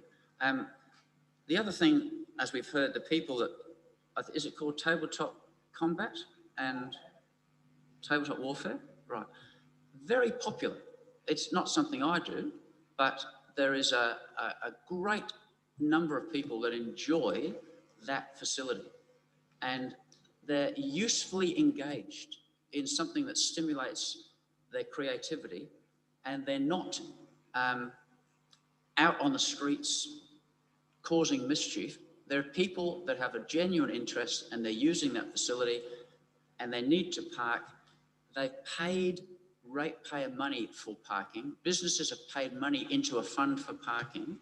We need to make it as accessible as we possibly can. And if we need to even do something like the people that come around late at night, I know we have cleaners, dog catchers and people that empty bins. Very easy to flex their hours. I know they come around late at night. Very easy to flex their hours, so they just call in and do the security. It's not impossible for a business like that to be given the key to say, well, you make sure you lock it and do the security. Not impossible at all. So I thank Councillor Davies for putting the motion up and has my full support. Any other discussion? Yep. Yes, Councillor Kosh. I suppose the first one is the toilets. It's probably this to Sam, I suppose, in the car park. From my understanding, it was because it was vandalised, and was it unsafe and unhygienic? Was that some of the reason why it was closed? Are you able to answer that question about the toilet in the multi-storey car park? Why it was closed? It was closed some time ago. I believe there was some correspondence put through the members in this regard, but effectively it was because of the persistent and ongoing damage and abuse to those toilets and the manner they were being left in. So mums with little kids wouldn't necessarily want to go into those toilets. They're pretty ordinary. The other thing, what's the protocol around? What's the protocol behind a public member closing our car park, for example, giving them the security code to manage the car park? There was a comment made that we could just give it to the operators of tabletop warfare and they could lock it themselves. What's the protocol behind that? Mr. Delena? Well, there is no policy position at council. Obviously, we'd have to consider anything on merit in that regard and enter into there's legal arrangements that could be entered into. It's probably not the most appropriate arrangement per se, because there are a number of complications and risks associated with that. If they take responsibility for that toilet, yes. Correct. Yeah. So is that all you wish to say, Councillor Fraser? your hand up. Yes, I have a problem with this because of vandalism, especially winter months, 7 to 9. And if you get, people in there with skateboards or graffiti, I think that's a huge problem. The car parks down below, the Woolworths car park, the Coles car park, at those hours, they'd be empty anyway, so there's plenty of parking. And I actually think the people would be, all right, they have to get their car out to put it there if it's in the car park. They have to get it out to put it down below. But I actually think they would be safer getting to their cars with it out in the open than they would be going into the car park. So I actually think it's a safety concern and a vandalism concern to do that. Any other discussion? Not Councillor Davies? Yeah, look, I mean, I think there are plenty of upgrades that we could make to that car park. I think, well, art has been brought up, for example, to deal with which street art has a positive influence on graffiti issues wherever you go. That's something that's been noted. And look, this is not asking a new time. Like, this is still closing sooner than the weekdays, which open at 4 a.m. and close at 10 p.m. So this is, this isn't opening it up to some brand new time or anything. It's basically just making it a little more consistent throughout the week. And you do get situations where, so tabletop warfare's not the only one affected. There are other, the Exchange, for example, is open at that time and is in that area.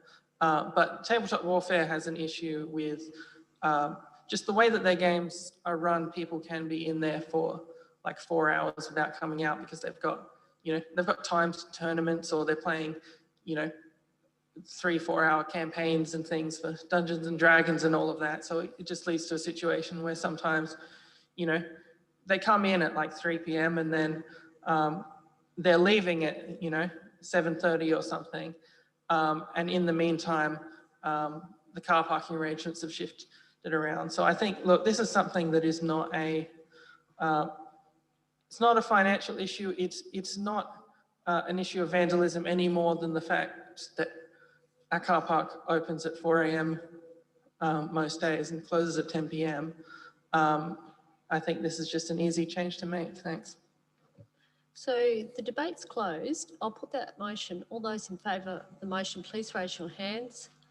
All those against, it is carried. So now, Councillor Shanks, if you'd like to present your motion, please.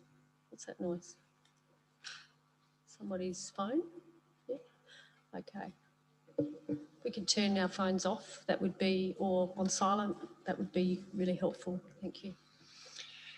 Thank you, Mayor. So this is the long-awaited street art motion that I put to last council meeting. I thank Daniel for taking the time to not only address us tonight, but in previous meetings that we didn't quite get to this. I also thank you for the time that you put in for the PowerPoint presentation. I apologise for the technical issues that didn't allow you to actually present the presentation to the way that you wanted. Look, this motion, the way that it sits, is merely a information gathering motion. What we're looking at doing is we're looking at answering the questions that we get asked around planning and implementation of the process, around costs, around grant and funding opportunities, and just around, well, where are the canvases? Once again, I'd like to thank Erin and her team about jumping on this, because what they did, they saw the groundswell that Daniel is harvesting out there in the community, and they organised a meeting. And lo and behold, I was one of the admins on that page, so I was able to attend that meeting as well. And the positivity around the opportunities that council could provide, or it was very organic. And it was just showing that council staff are watching these spaces that, some may not agree with. I think The whole reason around the direction that we've taken to get a little bit of groundswell is so when we do come to the position of debating on a local canvas and what we're going to put there, I don't have to do the back and forth around what the community want versus opinions in this chamber. I'm done with that when we're talking about things like this, and this is purely just getting the facts on paper publicly for all the questions that we are asked daily now with what's going on with this movement. And as Daniel touched on, I'm not going to shadow his knowledge on it because, yeah, he far outweighs me. But what this does is show as a council that we are listening, and it puts it into the forefront of running these very obvious questions to ground publicly and gives that one platform for us to be able to direct community members to. And think of the little silver lining of me on Facebook sharing a council motion to a council agenda. Think of what that can do for engagement. So I hope we can support this unanimously and show our community that we are listening. I hope that if you are keen to come along in the journey, that you will contribute to the conversations to come. Do we have a seconder? Councillor Ballalonga, do you wish to speak at all? Councillor Fraser. I'm a great lover of street art. I've spent quite a lot of time looking at it. In December, I spent 2 days in Adelaide, walked one day doing the East End, the next day doing the West End, looking at street art. Murray Bridge and Penola, Narra Court, they have some amazing street art. It's just intriguing. I love it. But it also stops graffiti. If there's street art, there's no graffiti. And I think that's great as well. And as for the presentation, the mural on Brian, I thought was absolutely mind-blowing. I loved it. That was really good. Any other discussion? Councillor Kosh and then Councillor Tooley. Look, yeah, I'm going to support this. I've supported murals publicly over the years. I've actually commissioned a number of murals in public places and they've been very well received. So I'm really happy with this. I suppose the issue really is what's public space and what's private space. So we've got the public space, which obviously council manages, but you've got the private space, which obviously the people that own the building, they need to be aware of the cost involved in that, because it's not council. Council necessarily won't be putting murals on their public buildings, so their private buildings. We'll be putting potentially murals on our public space. So I think if that distinction can be made, because I sort of almost get this undercurrent that that council is going to be funding the murals on private buildings. That's sort of, I mean, I don't know if it's true or not, but it's just sort of the undercurrent I'm sort of sensing. I hope that's not the case, but hopefully this will sort that out. So thanks. Councillor Tooley's next and then Deputy Mayor. Another skill for Councillor Kosh. I know he's an arborist, an agriculturist, a horticulturist, an educator and everything. I didn't know you were a commissioner of public art. Where have you done those? Councillor Tooley, you're being rude and disrespectful. Come on, just focus on the murals, please. Focus on the issue, not on the person. If you could just... Councillor you wish to Kosh speak, asked questions after I spoke. I'm just asking, where did you commission the mural? If you don't want to speak, I'll go to somebody else. Oh. Do you wish to speak? I do, yeah. Thank you. Protect the speech. I'll ask a question. Before I do, if I could ask a question first, where is the mural that Councillor Kosh commissioned, please? Okay, I'm not going to answer that question. That's not answerable. Oh. No, we're not having that conversation. If you've got no further question, do you wish to speak? Yeah. No, I'm just in awe of Councillor Kosh. He must be 900 years old. It's fantastic, the skills he has. Yeah, it's on the record. Thank you. Yeah. Well, I read an email with some of your skill lists. It's just stunning. Yes, Councillor Goldstone. Thank you so much. A formal motion has been, what is your formal motion? That the question be put by, moved by Councillor Goldstone, who hasn't spoken in the debate. Do I have a seconder of someone who hasn't spoken in the debate? That would be Councillor Hughes. We have a seconder Kate, if you can just document that, that the question be put. There is no discussion on that. I'll put that motion that the question be put. Please raise your hands. Against? It is carried. So I will put, there is a division of the formal motion, that the motion be put. All those in favour of the formal motion, that the motion be put, please stand, and I'll call out your name. Councillor Davies, Councillor Kosh, Councillor Goldstone, Councillor Hughes, Deputy Mayor Samble and Councillor Fraser. All those against are Councillor Vallelonga, Councillor Tully and Councillor Shanks. The motion is carried. Thank you. You may take your seats. So I will put that motion.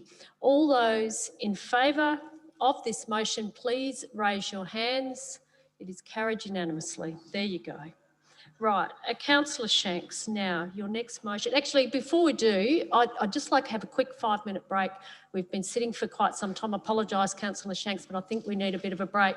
And we'll come back at 9 o'clock. Thank you, everyone.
I think we'll come back and sit down, everyone. Everyone take their seats.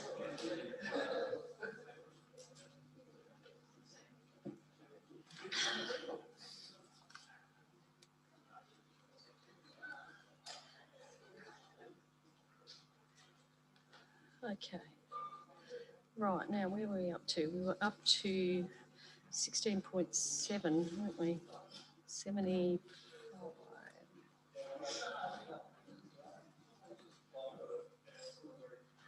Okay, so we're now on page 75, and Councillor Shanks, if you want to present your motion, please.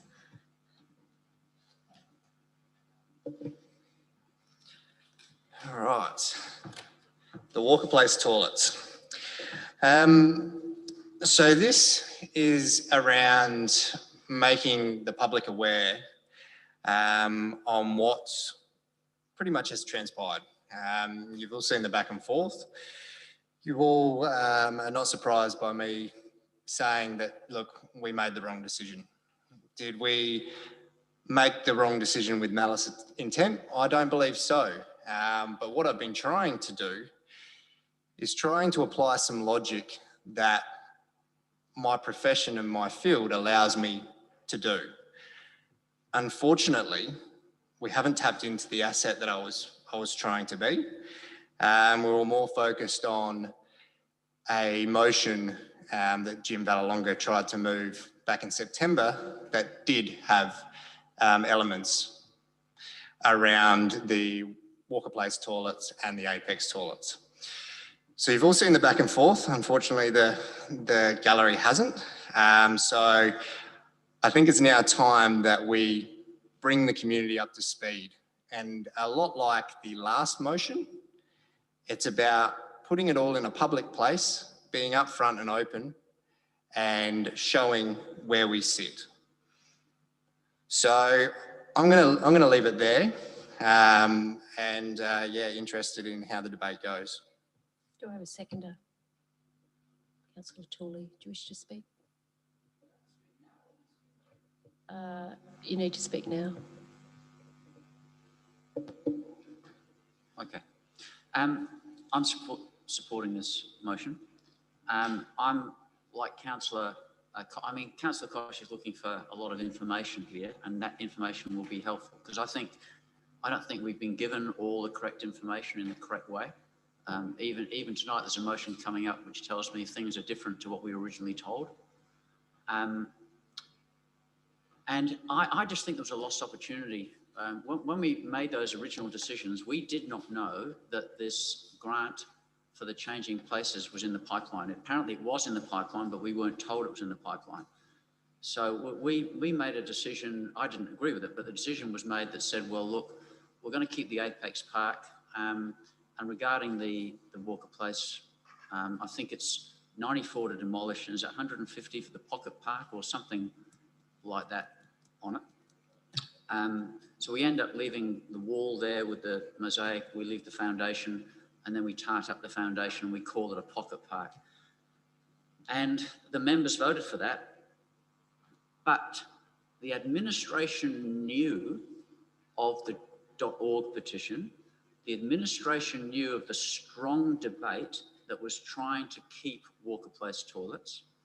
And then when the 100 grand came in for this new facility, there was an opportunity, in my view, for the administration to say, let's put two options in, the one that puts it opposite the post office. And given all of the community feedback, given all the members' feedback, what about an option two that says, would you like to consider pooling that money together? My estimate is it's around 250,000. Would you like to pool that 250 and make it all happen at the Walker Place toilets?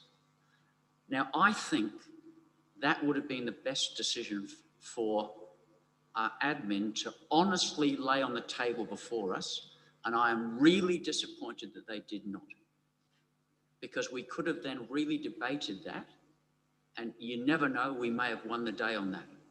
But in the end, what we're ending up with is another piece of our prime boulevard parkland, big patch of green lawn opposite the post office where people sit on tables underneath the beautiful shade. That's going to be chomped up with another tilt-up concrete toilet block. Paint whatever you want on it, that's exactly what it will be. With one part of it, you can only access if you've got a special key.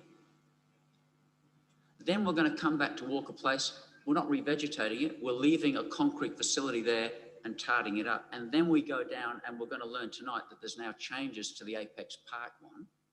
When all of that could have been avoided if our administration had been listening to and paying attention to the voices of many of this council and to the community and threw up a better option. And I'm still in favour of that option because that's the option that our community want. They want the Walker Place toilets. It's central to the town. And I think it's just common sense. We're not going to chew up more parkland. We can use the existing concrete footing that's there, build a refurbished, renewed facility, add to it the changing places facility and bring it up to scratch. And I've spoken to some builders and I've said to them, a number of them, how much would it cost you to refurbish?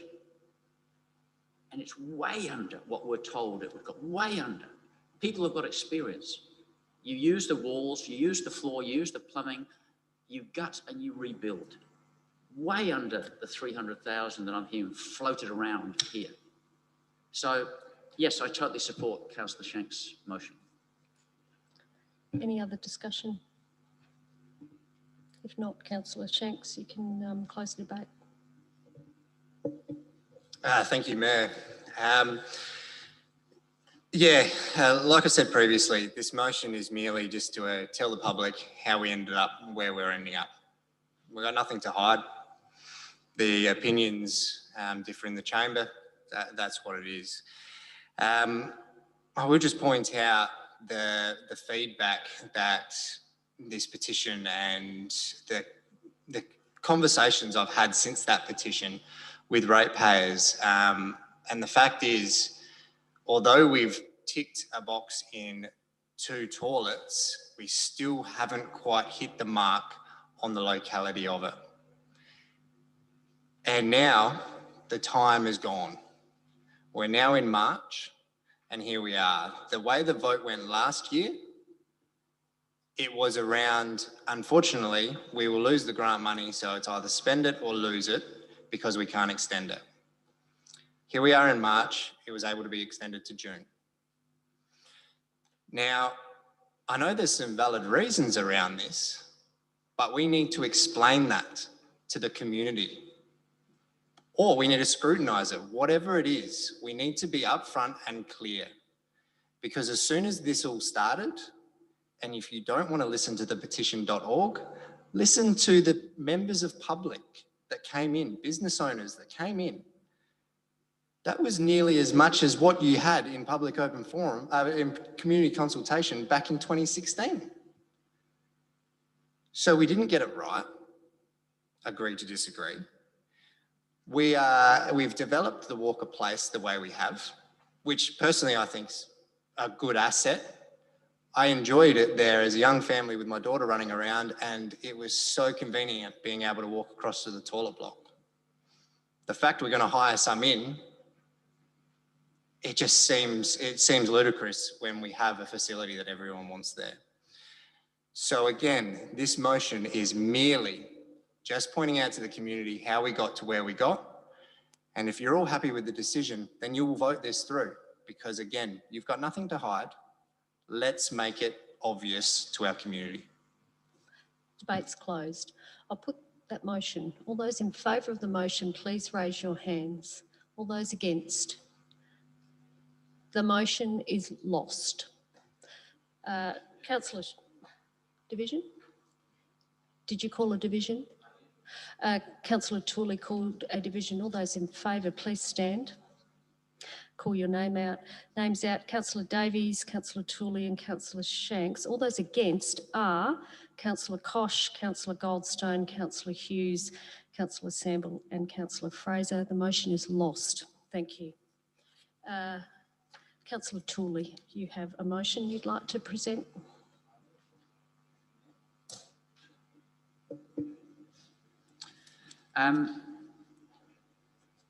Members, we've heard tonight that some have the view that the main purpose of a council meeting is to do the officers' business. I don't know why the administration hasn't brought something like this up. Because to me, this is core business, and we have a huge fund. I think there's $500,000 in the fund, and we tell all our businesses that we collect that money off you because one day we will need to use it for your benefit. And even when they've contributed to the fund, we don't go out and build car parks for them, but they contribute to the fund, and I believe it's about $500,000. This council did, I don't know what triggered it, but it did something around about the time of the Woolies, and they built the multi-storey car park, which should have the toilets fixed up with a camera over the front so you can identify who's vandalising it. It's really easy. And then mothers and children can go and use the toilets. Shame on us for locking up the toilets. That is outrageous. So here I am bringing this to try to trigger something. And I've even teased the administration. I've given them the olive branch. I've tried to encourage them to grab this, but nothing. So here am I trying to do it. We're told we're the quickest going council. That means cars. We're told we're a regional centre. That means cars. We have an electric railway coming. That means cars. Why?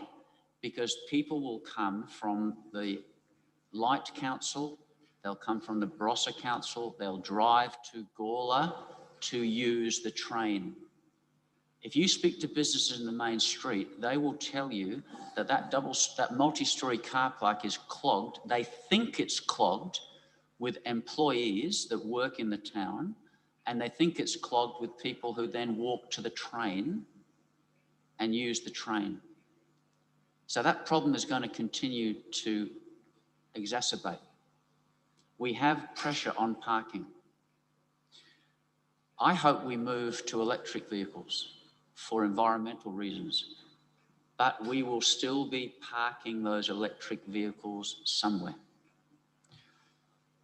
So what's my vision with this? And this is where I want some research done. I believe that along High Street, at the back of a number of businesses, if you come from the vacant car park and you come along High Street and you look down several layers, you will see car parks at the backs of businesses. Now, it needs a bit of a car park whisperer, and we've done this before when we helped the Woolies development. We need to be that car park whisperer. We need to have conversations with all those businesses. We need to have a vision and say, what if we took that slice with you at the back, adjacent to High Street?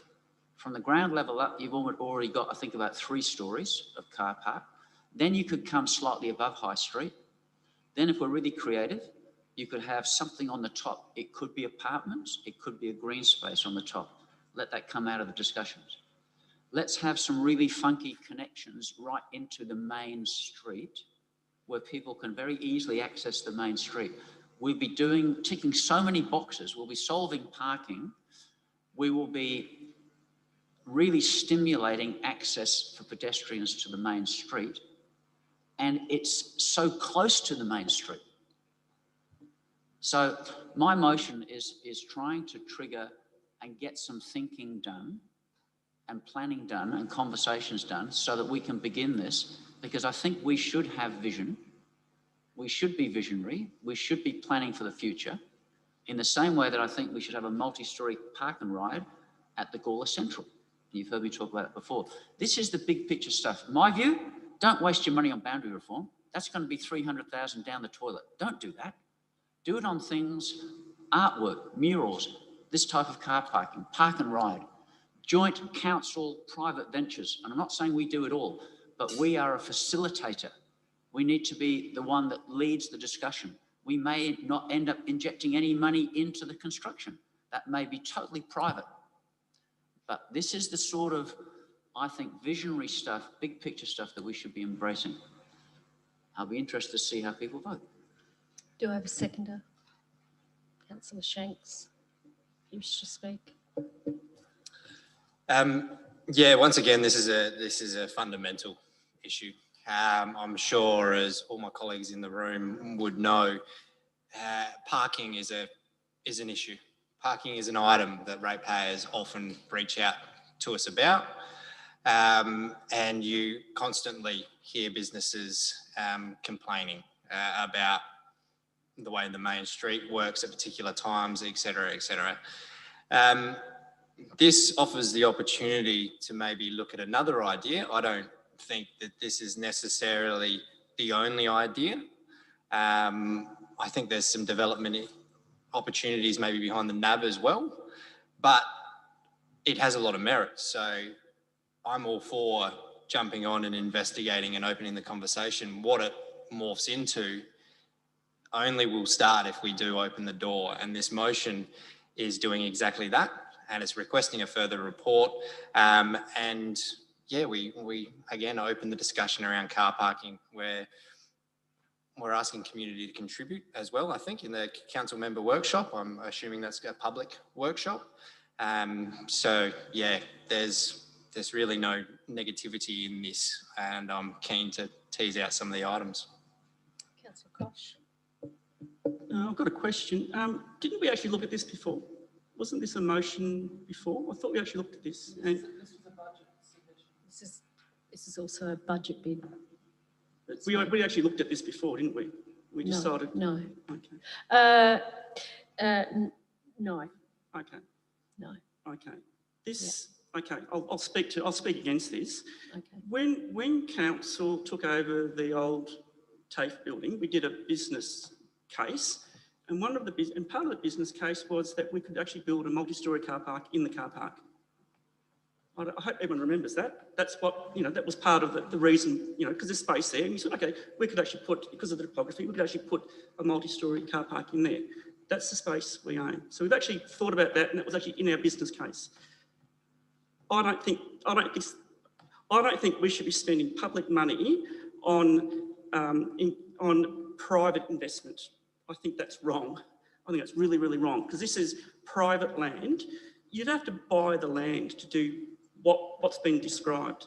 I don't think we're in the position to buy all that land, and I don't think, as I said, I don't think we should be spending public money on private enterprises. So I'm sorry, I can't vote for it. Thank you. Any other discussion? If not, Councillor Tooley, you can close the debate. Thank you. I may need to get council to do an audit just to prove Councillor Koch wrong. We spend an awful lot of money on issues that benefit, and we spend public money. We waste a lot of public money, but we spend an awful lot of public money in facilitating things. We're spending public money over 300,000 on boundary reform. We spend money to facilitate things. We've put a display in the bottom of the Civic Centre that is a purely 100% promotion for the Hans Heissen facility. We've given them public space in here, and yet Councillor Koch says we never want a banner. He moved a motion that our banners are never to be sponsored. There was a Trinity and McDonald's wanted to put a logo on there. He made such a fuss and said we must never do it, and yet here we are sanctioning a private enterprise. We're giving them prime space in the Civic Centre. How inconsistent. We've heard talk tonight about the .org debate.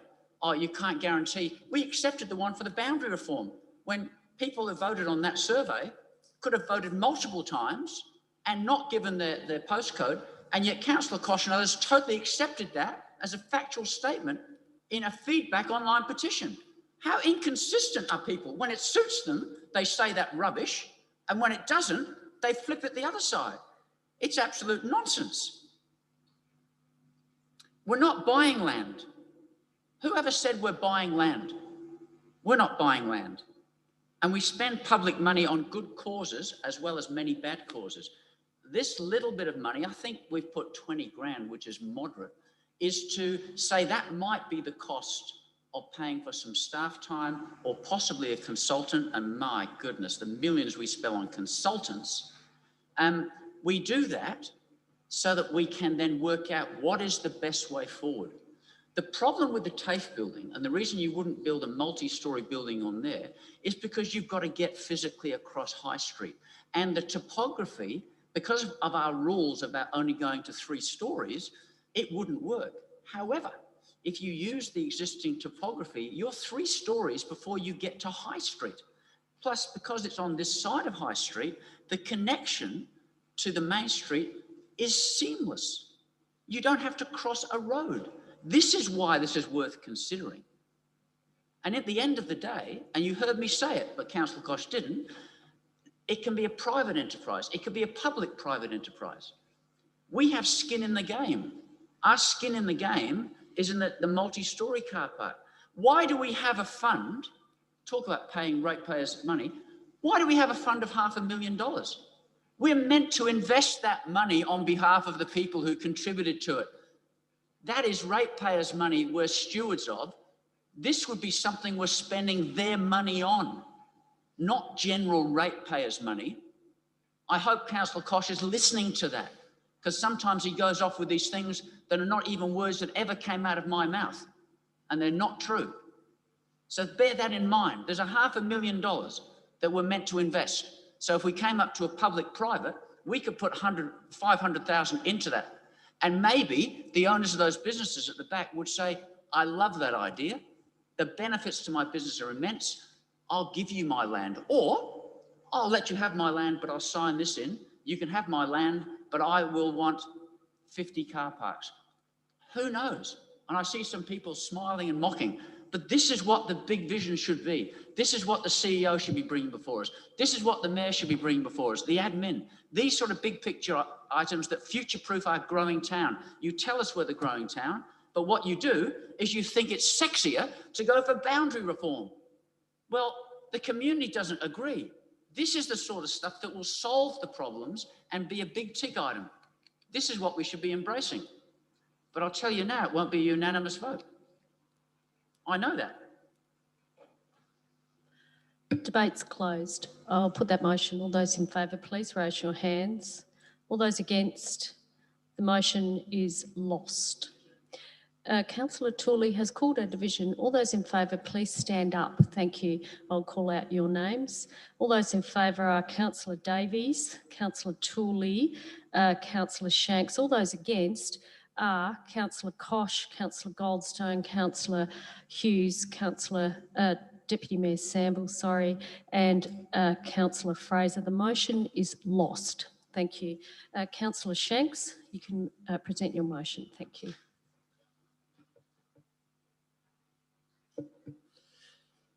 A lot like some of the other motions on notice tonight, this is a pretty basic one. Apologies on getting you the pictures and a little bit of a blurb from the ratepayer that contacted me a little bit late in the day. I was trying to chase that down, but you saw the case that this ratepayer is making, and you saw me ask the question in previous correspondence around when Edward Street may or may not see a footpath. We were told it's around 30 years. Now, what I've given you tonight is a ratepayer that has reached out to their elected member, a lot like the car parking issue that Councillor Davies has brought up, a lot like the Mayor has brought up around the basketball court, you know, a lot like Councillor Tooley moving something for car parking, and so on.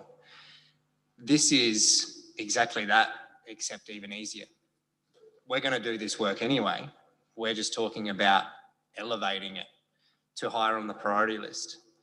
Because now we have in writing a ratepayer pointing out some concerns around safety. Safety in an area that he lives in, because he witnesses Xavier students walking through from Dawkins to Jane. Now, they don't walk on the verges because there is unwalkable verges in the opinion of this ratepayer. He witnesses the school students walking on the road. Now, this has all been elevated due to the SA waterworks that are going on at the Red Banks Road roundabout, that us that live in Williston know what we've had to do to get around that. It's not inconvenient for me, but I don't live on Edward Street. I don't witness what has happened. And as you saw some of the pictures that I sent through, there's been some heavy damage that has happened because trucks have been forced to detour through. So that's work that needs to be rectified. and I'm assuming that SA Water are going to contribute to that in some aspect, or how we go about that. I'm interested to see. But seeing as it's now in the headlines, to be honest, this is just a no-brainer. This is another example of an elected member just listening to a ratepayer and trying to get the best outcome for them to address the safety concerns in their local area. So once again, it's just elevating something that we were always going to do. So I request that, you know, all elected members support this one.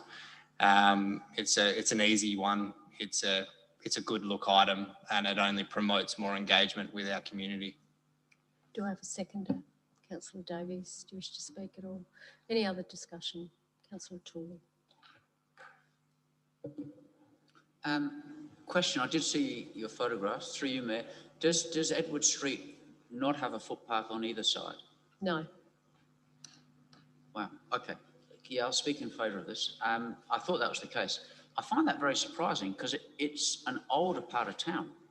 It's not a new part of town. And I've seen us build footpaths in places where I've thought there aren't even many pedestrians in that area. There was a while there we had them on both sides of the main road, and we built this long extension of footpath right next to the racecourse, and then it stopped. It's now been connected, but it stopped for years. Yet on the other side, where the funeral director is, there was a footpath, but we invested hundreds of thousands on this footpath down that strip. I never did understand that. We're always told, well, there's a schedule of these things.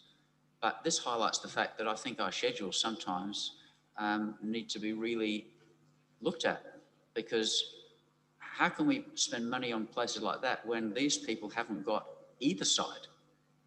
So schedules are meaningless if we're spending money where it's not needed. And this is clearly needed. If they haven't got anything, then they should have at least on one side. I'm sorry to speak in favour of it. I know it'll happen now. Someone will speak after me now for sure, and it'll definitely be lost, and you can blame me for it, but I had to get off my chest, Nathan. I do think it's a good idea. So I'm sorry to put the kibosh on it, mate. Any other discussion? Councillor Koch. I've got some questions for Councillor Shanks, if that's possible. The question is to me. Okay, through you. Yeah.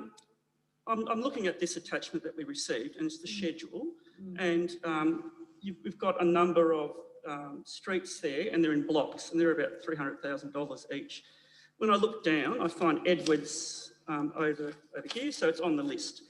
This has been developed by staff for a reason. Yeah. So I'd just like to know what criteria has Councillor Shanks done to determine that Sunnyside Drive, Trugu Avenue, Deland Avenue, Quantum Street, Deuter Street, Charles Street, May North Road and Chamberlain Road are less deserving than Edwards at this moment. Okay, I'm not going to put that question. Okay. He's already spoken. He'll get another opportunity at the end. He might want to address it then.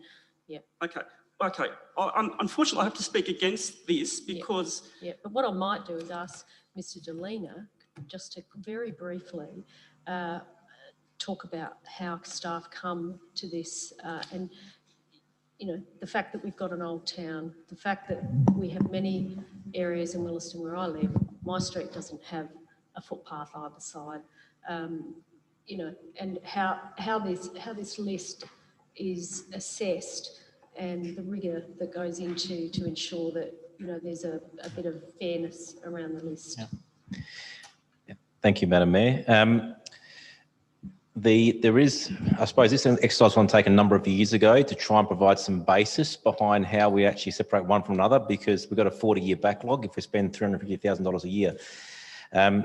And there was a priority matrix developed. That priority matrix looked at its footpath proximity to the town centre, to community centres and shops, to open spaces, to swimming centre, to public transport, to schools, to linear trails, to elderly facilities, to just general linkage in the network where there was an obvious missing link, whether it was on a collector road or whether on a arterial road. So that was all there was a score provided for each footpath against that criteria.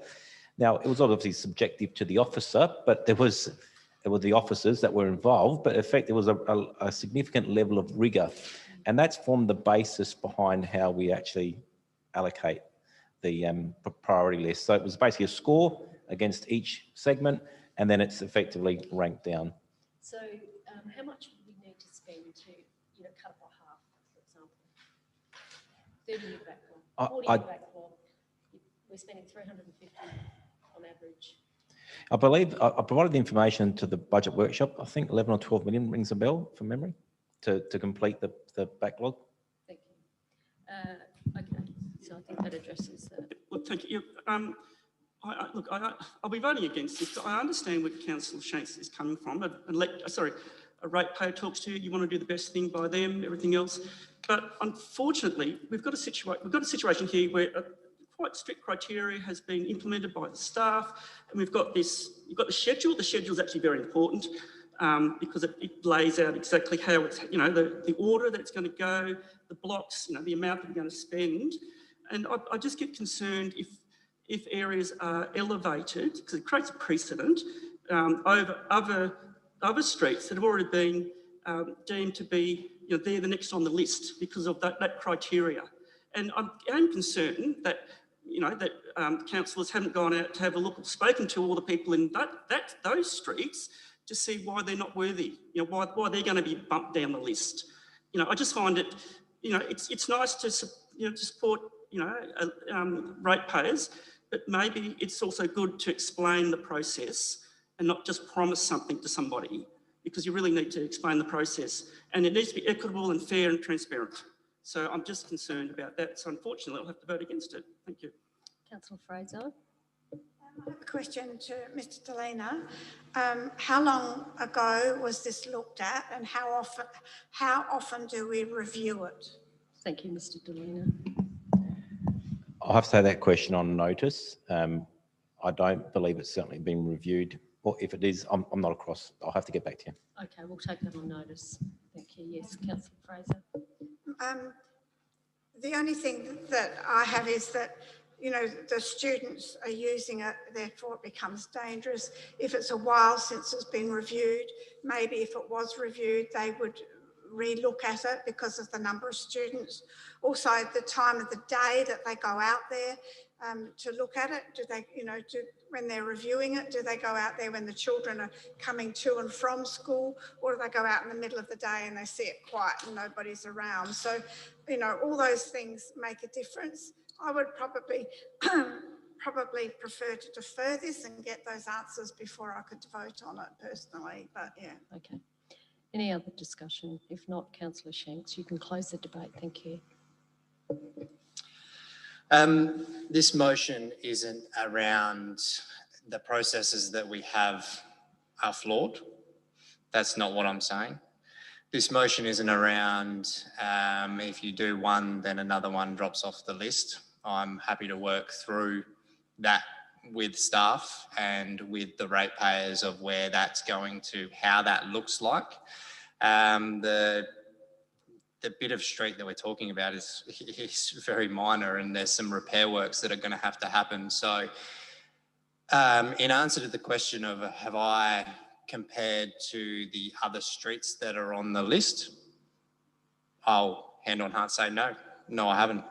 What I have is a ratepayer that reached out to his elected member and flagged some safety concerns that, as Councillor Fraser touched on before, may have been overlooked. We've seen car parking reports come back, and then we scrutinise the time that was actually looked at, and it doesn't actually capture the point that may be trying to get made about that particular item. I put to you that this footpath is being brought up by a local of that area, and these are genuine concerns. And to be honest with you, every street that you've just listed, if ratepayers on those streets reached out to me, I would be doing exactly the same thing. You saw me move a motion, you saw me ask a question this afternoon where another ratepayer has actually messaged me, and now I'm going to run those questions to ground for him, which may even result in me moving a subsequent motion in a month's time that asks us to have a look at High Street because of the concerns he has with his kids riding scooters in that area. That's elected member 101. Let's listen to our ratepayers. And geez, if we open the floodgate and we see some engagement from our ratepayers and they reach out to us and we're listening, we are ticking some boxes. So the information that we've got, and I thank Sam Delena and his team for providing it, because I think we've got it a couple of times before. And look, a version of this might be, if we do start getting inundated with all these questions, well, maybe we do need to look at this again. Because as Sam said, well, it's the officer's discretion. As Councillor Fraser touched on, it depends on the time when the officer was out there and the locality to that area. So this isn't about saying the way we've always done it is right and true and we should never sway off of it. It's merely saying, let's show some flexibility in the same way that we're going to put in a budget bid for a basketball court. Let's show some flexibility in the same way we're going to open the hours, we're going to extend the hours on weekends to assist a business. It's exactly the same thing. We have room to grow. Let's grow together and show we're listening. You want to shut this down? You're going to keep on driving a wedge between the ratepayer and us. The debate's closed. I'll put that motion. All those in favour, please raise your hands. All those against? The motion is lost on the casting vote of the Mayor. Division. Councillor Shanks, as called a division. All those in favour, can you please stand, please? I'll call your names out. Councillor Davies, Councillor Goldstone, Councillor Tooley, Councillor Shanks. All those against are Councillor Koch, Councillor Hughes, Councillor Samble and Councillor Fraser. The motion is lost on the casting vote of the Mayor. Thank you. So let's move over the page.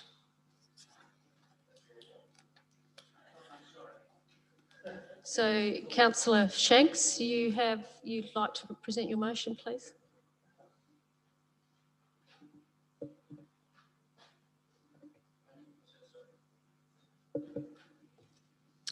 Yeah, look, so this one, just so everyone's clear, it's not my intention to have this many motions on notice. This is, yeah, an anomaly and a byproduct of these meetings dragging on. So what I will do is, this is the motion that, given the right time, I truly believed there was an opportunity to apply some logic. This was my last ditch attempt in trying to apply the logic that I know we could have.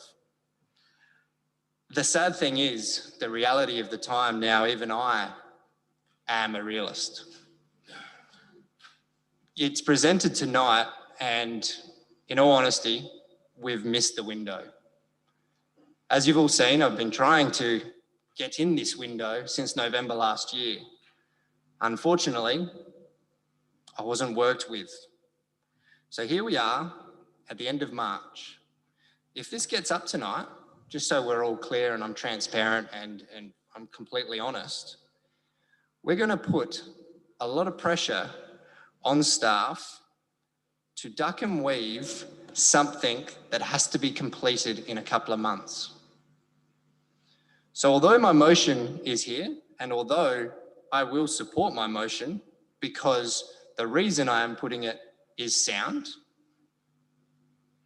the timing is so disappointing and is so, the way that this has been dealt with is just really, really not looking good to the people that are watching. So once again, I guess, yeah, I'm saddened by the series of events. I've learnt a lot and I've wasted a lot of time. But look, to be honest, at this point in time, I'm not talking to the people in the chamber.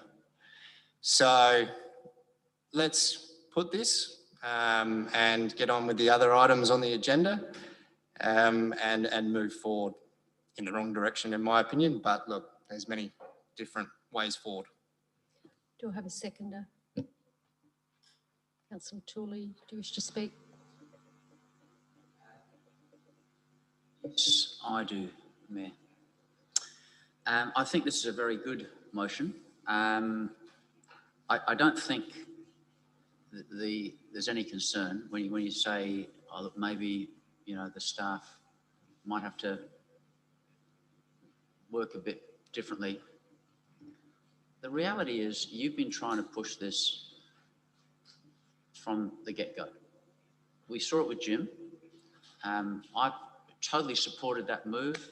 I supported Jim when he made his move. I think he got some bad advice. If he'd asked me to word the motion, I would have done it differently, and I think we may have kept both. It was just a technicality. He wasn't allowed to adjust it on the night. You've picked it up, Councillor Little, and others. What this resolution does is actually, I think if we get this through, it actually, and there is time, it actually gets the outcome that I think will save face for the council. I think it will save face for the council. I think it will save face for the admin. I think we'll deliver a Walker Place toilet. If this gets up, we'll have the new facility, the Changing Places facility on that site, slight extension to it to accommodate it. It's central. We'll preserve the beautiful piece of parkland directly opposite the post office and leave that for where it is now, where people love to enjoy that. Beautiful view through there. If this gets up, makes sense. This says we've got a facility that can be adjusted, can be modified, can be improved, and takes advantage of the facilities are there. The sewage connections are there. All of that is there. We can keep the shell. We can keep the mural. We're spending money wisely if we do this. So, look, I think to me it's a no-brainer, and you've been trying to do it for a long time. You've had to jump through all sorts of hurdles. I've seen your attempts to get this. It was hurdle after hurdle. You've eventually persisted. You've got to this. And as you rightly say, you know, it's about reflecting what huge numbers in the community want. And, you know, I don't know whether members realise it, but with the live streaming, with that video, with the audio, I am surprised the number of people watching. I think tonight they will be shocked with some of the things that have been said at this meeting and some of the decisions that have been made. They will be shocked. And I think some of you will be copping some flack for it. There'll be letters to the editor, there may be petitions, there may be all sorts, because I think some of the stuff tonight that I've witnessed is just deplorable. And some of the statements and the misstatements and the words put in mouths are just deplorable. Why don't you tonight, members, wise up? Why don't you tonight admit this is the best way to go? Why don't you tonight give administration an opportunity to save face and do something better? Because if we persist with what is planned, this community don't want it. This community will not forget. And we'll be spending good money after bad. This is a good motion that brings some sense. Once again, Nathan, I'm sorry to have spoken in favour. Let's see what happens. Any other discussion? Councillor Kosh, you've got your hand up. Yep, look, I'll be voting against this. Pardon? Keep going, Councillor Kosh. Okay. Simply because we actually conducted the Gawler Town Centre Design Framework, and that was adopted in October 2016. So we actually went through and we consulted with the community. We actually went right through the community. We asked them... Excuse me, please don't talk to the minute taker. CEO, please, can you step in? It's not okay to be talking to the minute taker. Yeah, no, you're not in charge of this meeting. Please go and sit down. Thank you. You said nothing when... Yeah, no. Go and sit down, please. If you want to waste time, What are you talking about? go and sit down. Did you not go over to and speak to... Okay, keep going, Councillor Kosh. And were you picked up? Not at all. So I hope the community is watching. Councillor Goldstone... So you're being disruptive, rude and disrespectful. You say nothing. I go over because I've been told that you said something wrong about me at the beginning. I'm asking whether that's been put in the minute. Yes, you did at the beginning. Can you please sit down? You tell me to sit down. Yeah, and you say because you're nothing. being rude, disrespectful now. You're being a bully. Absolutely shameful. This is No, you're actually bullying me. I'm calling it now, right now. Yeah. You're yelling, pointing your finger. I think you should calm down and stop being so out of control, Councillor Tooley. I request an adjournment for Councillor Tooley to settle down. I think you need to take a deep breath, Councillor Tooley. Can I request an adjournment? Yelling. Right, okay. now. Keep on going? I'm going to keep going. Keep going, Councillor Koch. Right, okay. Keep going. Okay. And anyway, so keep going. Anyway, keep going. Anyway, the consultation actually had the actual. So what we actually did, we actually had community consultation for that framework, and we actually had. We had community meetings, and I said before, we put things up on the walls and people talked about it. We had the schools involved. You can read the report, and the report really details all the consultation, thorough consultation. And in that, we actually talked about the position of the toilet in Walker Place. We actually did. And the community agreed that it was to be moved up to the other end of that area and to open up the vista from Walker Place over to Goose Island. That's what the community decided. Proper consultation with the community. Thank you very much. That's what they said. We're actually going to deliver on what the community has asked. This is what this is all about. It's about putting the toilet exactly where the people want it. It's not, that's about it. So I'm quite happy for where it's going to go because it's going to be well used. It's next to the post office. There's going to be commercial development there across the road potentially. There'll be more people there. They'll be able to access the toilets. Walker Place, for example, people using Walker Place can still access the toilets in business hours in the Civic Centre. So we have actually got a toilet in the middle of town adjacent to Walker Place. So I understand where Councillor Shanks is coming from, but I actually don't agree with it. So I won't be voting for it, and I ask other councillors also not to vote for it. Thank you. Any other discussion, Councillor Davies? Yeah, so this one is, I'll say, I don't think that, I agree with Councillor Shanks that the initial consultation is not necessarily, the community when you get 6 responses or whatever, and I think that's something that we have been continually working with the scholars staff on, is improving our community consultation. I do think sometimes, and as perhaps seen a few times in this meeting, we take the bare legal minimum and say, look, we did it, we're doing the democratic process or whatever, and it's because 3 people did something somewhere and then most people didn't know about it. And that's, I'm not, I think we need to aim higher than that as a council. The motion itself, I'm not sure.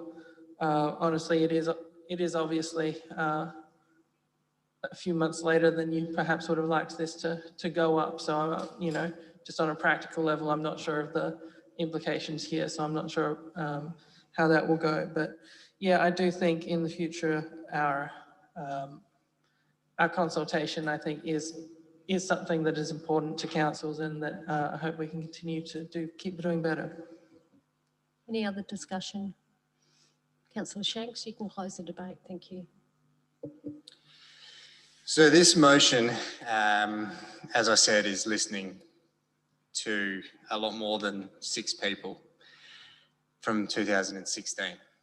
I do respect the need for community consultation. You've even probably read a recent article around how important I think it is.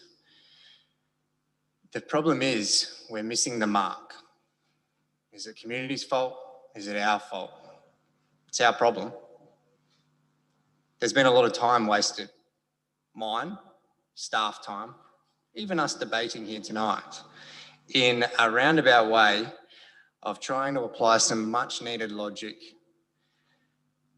and it's missed the mark. I wish I could be as optimistic as Councillor Tooley at this point, but I am seeing in our sector grant funding needing to be expended by the end of this financial year. And it's also the point that I made at the end of last year to try to win my argument and try to actually apply the logic that I was trying to apply then, because then my optimism was there. Then I knew what the practicality of a redesign would be. But now my optimism is faded because of the opportunity missed, because of not looking at the writing on the wall. We're going to see it tonight when we speak in confidence around another toilet block tender and the ducking and weaving that staff have had to do on a tender process they began last year. It proves my point that we did have the time to be able to maybe apply some logic. We haven't done it, and we're going to pay the consequences. The beautiful thing about not having a community engage with us is we probably won't even notice, which is so sad. And what we're doing right now, and what this motion was hoping to achieve, is try to promote that engagement, try to listen to what the community are calling for. In my opinion, we haven't done that. And now we have only added to the divide that is between us and our community. And so when we do follow our community consultation processes, when we do the nice pictures up on the wall, we will still only see the same 4 or 5 interested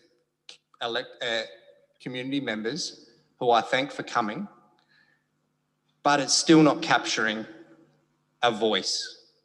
It's still not capturing a voice of the young family that can't make a public workshop.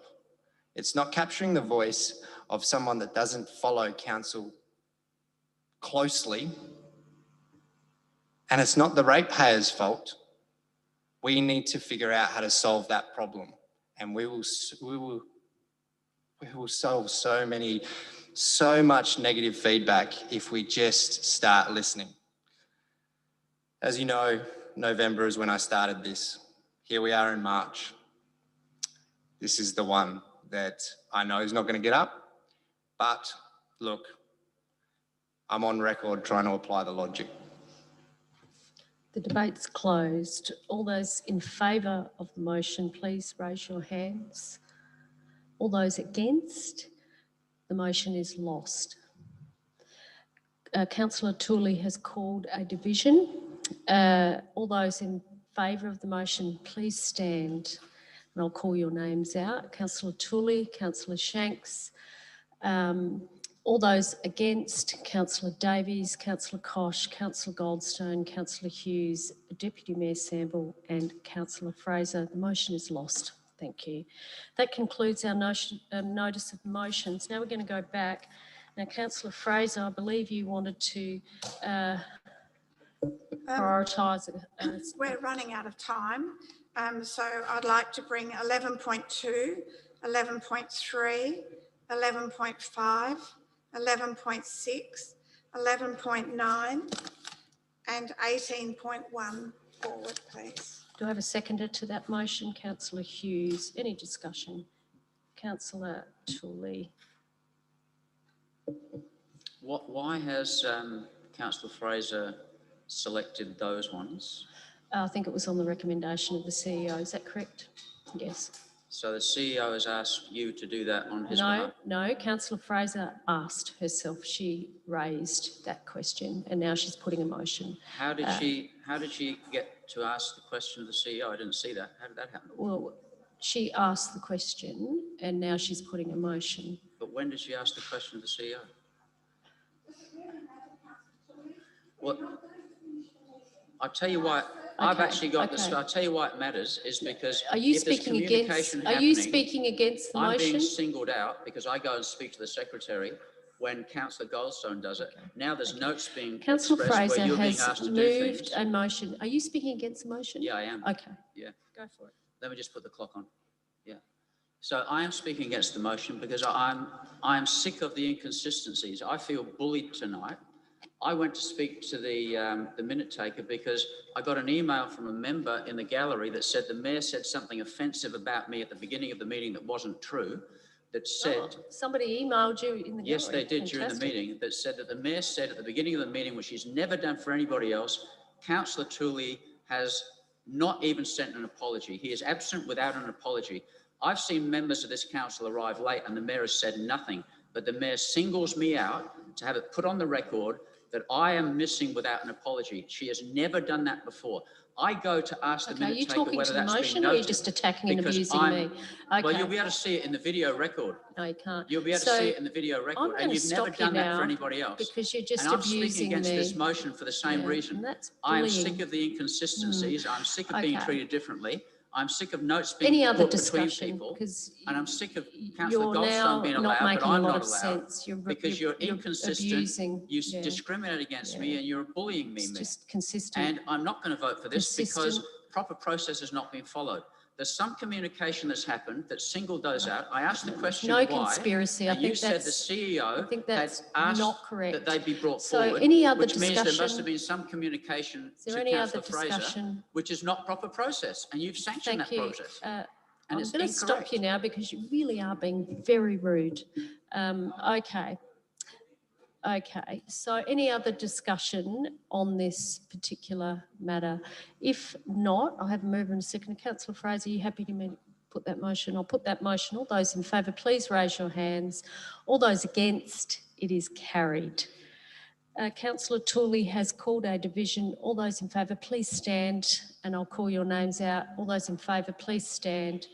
Thank you. Councillor Davies, Councillor Kosh, Councillor Goldstone, Councillor Hughes, Deputy Mayor Samble and Councillor Fraser are in favour. All those against are Councillor Tooley. The motion is carried. So now we will move to 11.2 on page 19.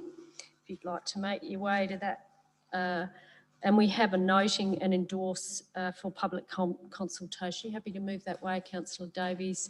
Do I have a seconder? Councillor Goldstone, do you wish to speak? Yeah, so basically what this is just defining what we're going to cover in the public consultation around representation. So that is to say whether Gawler should have wards or not, and whether they should add another councillor, and if there are wards, how many wards, is it a mix between, wards and councillors? And so I think, look, I looked through the report. I think, we're not making a decision at this stage, but I think the options presented make sense as options to ask for the purpose of public consultation. Now, who was the seconder? Did we have a Councillor Goldstone? Do you wish to speak at all? Any other discussion? Councillor Tooley.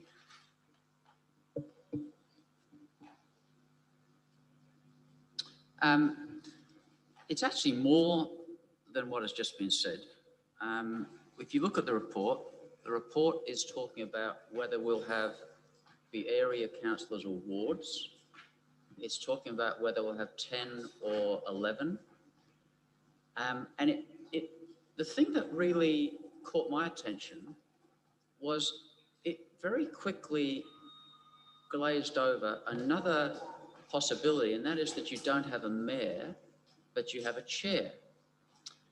And I think it's Kelledy Jones, one of our favoured lawyer firms that authored the report. And they say something like this: we don't think there's been much of a call to change that, so we're not going to include that in the consultation. No empirical evidence. I think there's about as much interest in there being a mayor or a chair as much as there is between being ward or area councillors. None of it's been in the papers of significance.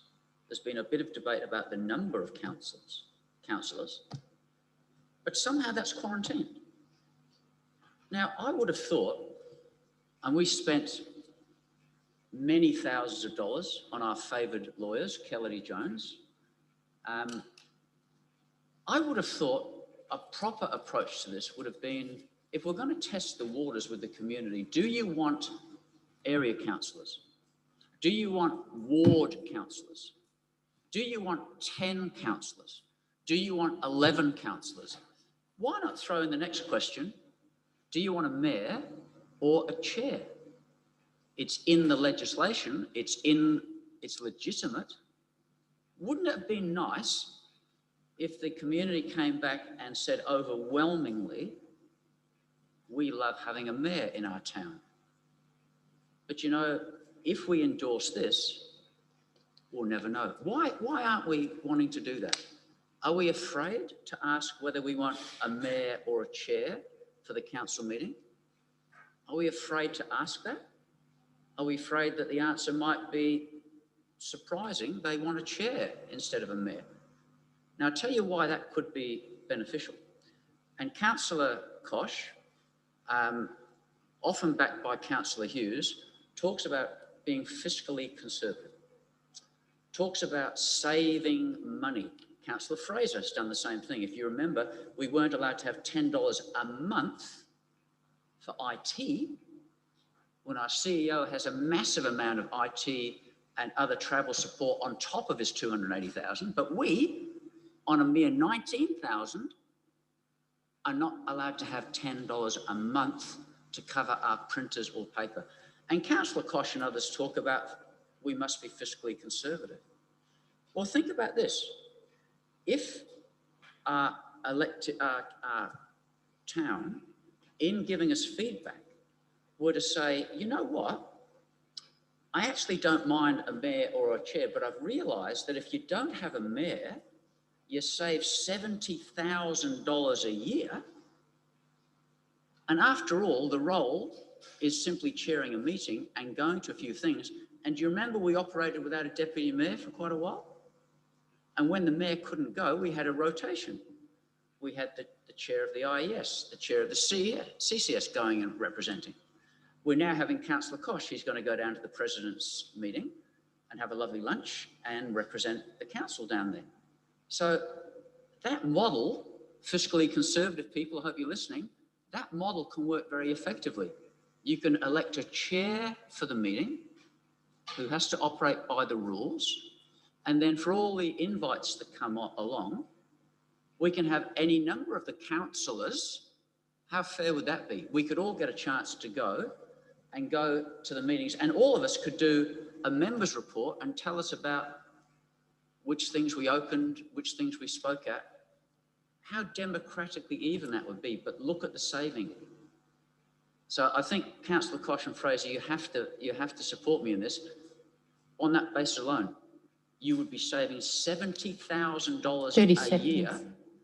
So members, this is the flaw in that. The consideration of mayor versus chair should be in the mix. Councillor Koch. Got a question. Aren't chairs more for rural councils, and aren't they also receive the same funding as a mayor? I'm not sure about. I would have thought that chairs would receive the same. Yeah, I think so. It doesn't matter. It doesn't matter. It doesn't matter. Okay, this isn't a barbecue. This is a formal meeting. So can we continue? Any other discussion on this particular matter, Councillor Shanks? Yeah, so on this one, I can only sort of give my opinion. I'm only 2 years in, and the structure that we have it at the moment is literally all I know, to be honest. I have talked to a couple of people that do see the benefit in a ward structure, having an elected body, having an elected member that is there to represent their part of Gawler. I understand that. My own opinion on that would just be, I've had a lot of good conversations with ratepayers that technically would be out of my area. I have great conversations with members of Springwood, Aspire Estate that you guys have seen. Technically, that would be out of my ward, and nothing would stop any of those ratepayers from reaching out to me. However, the way that it works right now is all that I can comment on given my minimal experience. And right now, on the way that I'm able to represent the community that elected me to sit here, it seems to be working somewhat. But I am keen to tease out those conversations, as Councillor Tooley's touched on. I'm keen to provide the opportunity for some of these people that I have had these conversations with in passing, their option to weigh in. And I look forward to the conversations that come. I was lucky enough to speak to a couple of Playford councillors on Sunday, and they see the value in wards. I understand that because of the area that they cover. And some of those councillors actually look after 11,500 ratepayers for one councillor that looks after one ward, or two that looks after one ward. We have 11,500 ratepayers, and we have 10 elected members with a mayor. So I think our size, and I think arguably the tight-knit community that I hope we have, doesn't see borders in wards. But then in saying that, I'm more than happy to change my view if the majority goes with I would prefer a ward structure. That's how invested I am in it. I would much rather listen to what the community wants and follow that direction. I'm happy to support the way that it sits, and I'm happy to open the conversation. Any other discussion? If not, Councillor Davies, you happy for me to put the motion? I'll put that motion. All those in favour, please raise your hands. All those against, it is carried. Thank you. Councillor Tooley has called a division. All those in favour, please stand and I'll call your names out. All those in favour are Councillor Davies, Councillor Kosh, Councillor Goldstone, Councillor Hughes, Councillor Shanks, Deputy Mayor Samble and Councillor Fraser. All those against are Councillor Tooley. Thank you. The motion is carried. You wish to move an extension of time? Moved by Councillor Davies. Do I have a seconder for that? Deputy Mayor Samble. All those in favour of an extension? Member, an extension, is an extension of time a formal motion? I don't think it is. No, unfortunately. Yes, you wish to speak? Thank you. 5 minutes. We can have a formal motion by other members who want the question to be put. Councillor Tooley, you have the floor. I'll have the floor now. Oh, you've got a formal motion? Oh, moved by Councillor Hughes, seconded by Councillor Kosh, that the question be put. That is a formal motion. I'll get you to put that in the minutes, Kate, please. Thank you. All those in favour that the question be put, please raise your hand. All those against, it is carried. Division. Division. All those in favour of the motion, please stand. Councillor Davies, Councillor Kosh, Councillor Goldstone, Councillor Hughes, Deputy Mayor Samble and Councillor Fraser are for. All those against, sorry, you got cramp. All those against Councillor Tooley and Councillor Shanks. The motion is carried. I will now put the motion. What is the motion we're now deciding on? The motion is that we will extend to 11 p.m. Thank you very much. That the meeting be extended to 11 p.m. I'm going to put that motion. All those in favour of the motion, please raise your hands. All those against, it is carried. Division. Thank you. Councillor Tooley has called a division. All those in favour, you are getting lots of exercise, standing up and down. Councillor Davies, yes, I think it is a good time to stretch. Councillor Davies is for. Councillor Kosh, Councillor Hughes, Councillor Shanks, Deputy Mayor Samble and Councillor Fraser is for. All those against are Councillor Goldstone and Councillor Tooley. The motion is carried. So we will go to 11 p.m. Thank you. Now I'm moving on to the Gawler Civic Centre, which is on page 22. We have a motion here. You happy to move that way, Councillor Hughes, to have a seconded Deputy Mayor? Do you wish to speak at all, Councillor Hughes? Deputy Mayor, any discussion on this? Councillor Tooley, you have the floor.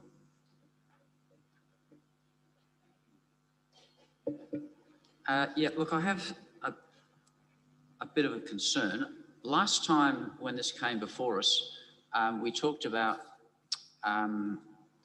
whether the contract would have a community component. I forget the term. It was one where you offer training.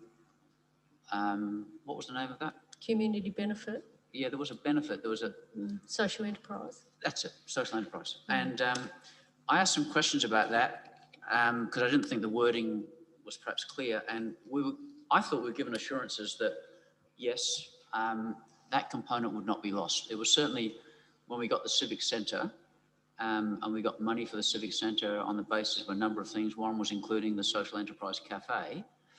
The Feds threw that money at us. And it was a component of Red Centre and a very good component. There's no doubt about that. And I think a number of us expressed the sentiment that we don't want to lose that. So there were verbal assurances given that in any submission or contract, that would be emphasised. Okay, so I went looking for that in this document and I see a reference to it. It says that there will be a community benefit component, but the wording to me seems very loose. It doesn't stitch down really what it could be or should be, and I think there's a real opportunity that that could be lost, that a person or company who applies could really minimise that aspect.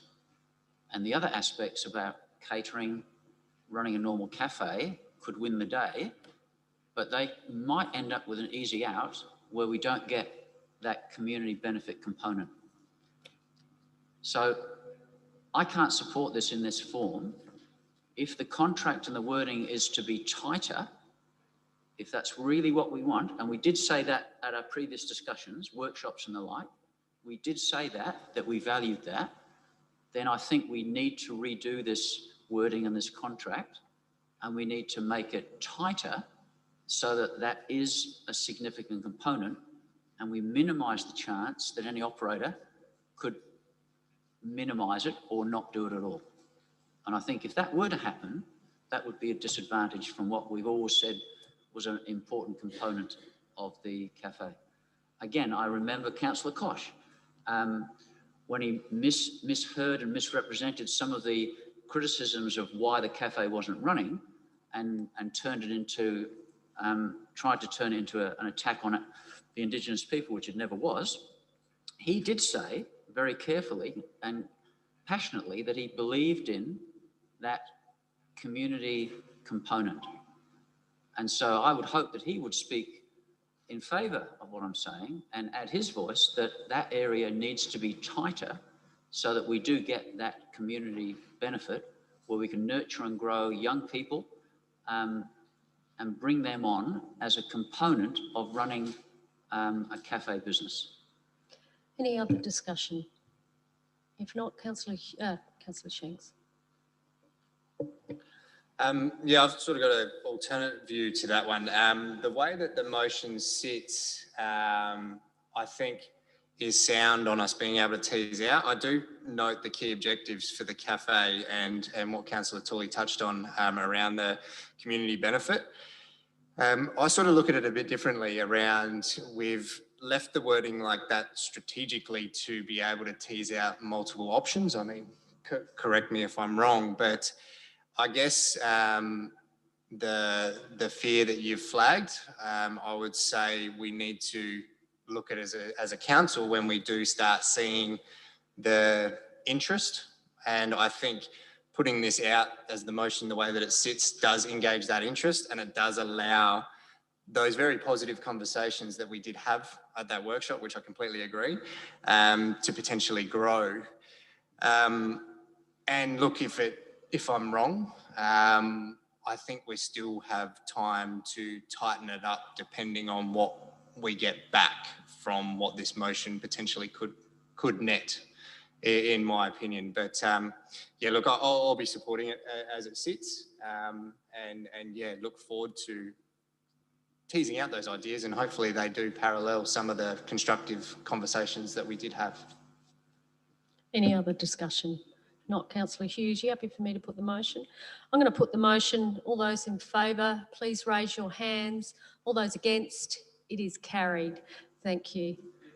A division is called by Councillor Tooley. All those in favour, please stand up and I'll call your names out.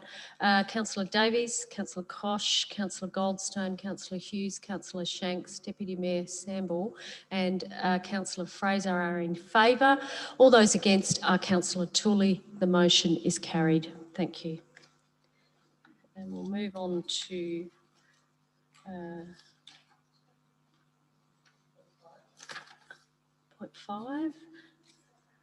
11.5 is the next one. Okay, so, right, we have the CEO is going to sign off on a letter.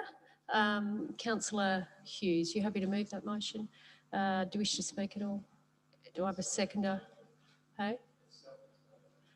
Seconder? Councillor Davies, any discussion? Councillor Tooley?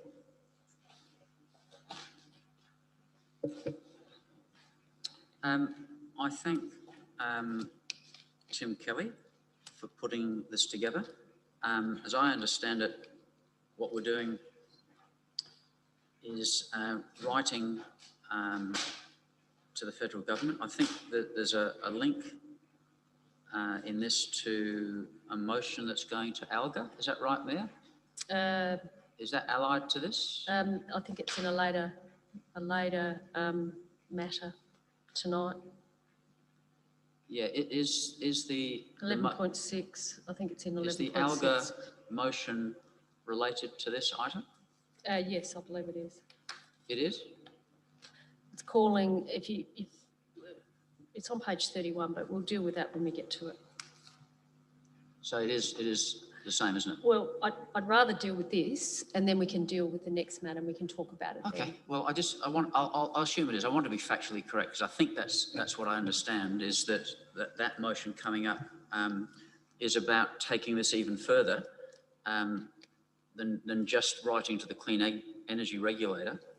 It's also, I think we're going to lobby ALGA so that we get at the national level some weight behind this. And there's very good reason. As I've tried to understand this and ask questions, the scheme currently, it's too loose. There's too many opportunities to fall through the cracks. You can manipulate it. Whereas what this is, I think, pioneering of Gawler to do this. And I think the team are to be commended that we're actually putting our foot forward ahead of other councils in trying to tighten up, which is a scheme that's got a lot of potential, but it's not being governed or administered as well as it should. So I think there's a huge credit for this to come out from our team. I think it's pioneering, and I hope it gets through. So totally thank the team and totally support it. And it's consistent with Gawler Council now, despite early opposition, us putting our hand up to say we're beyond just some motherhood statements of an environmental nature. We're leading the way with climate emergency declarations, climate emergency action plans, and strategic proposals that actually will make a difference to bring carbon down. So well done to the team. Any other discussion? If not, Councillor Hughes, you happy for me to put that motion? I'll put that motion. All those in favour, please raise your hand. It is carried unanimously. Thank you. So I am going to declare an actual conflict on 11.6 and I'm going to deal with that conflict by leaving the room and not participating in the debate. Deputy Mayor, if you can take the seat. Thank you. And the nature of the conflict, just so people are aware, is that it is about me attending a conference, so I shall leave the room.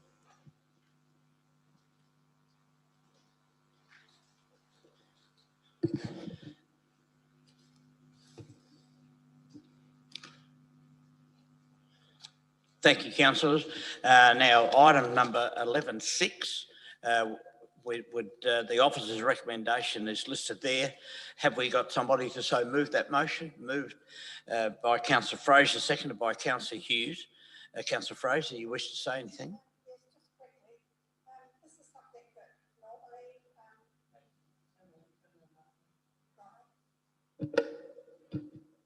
Which one do you do?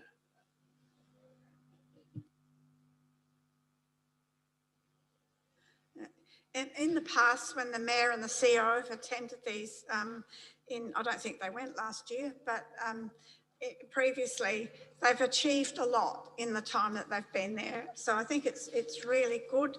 They get to meet a lot of ministers and sometimes come away with, you know, not promises of grant, but opposition for money.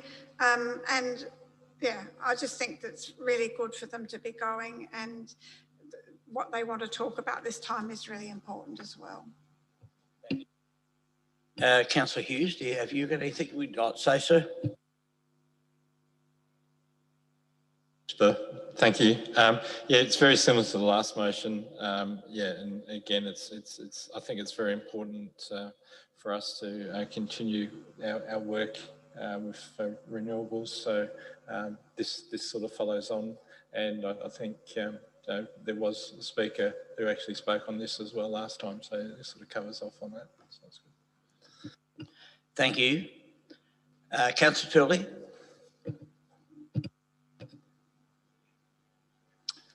Thank you, Chair.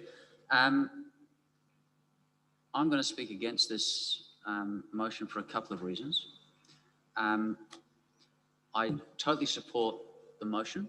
I would vote for item 4.4, but I won't vote for the others, and I'll tell you why.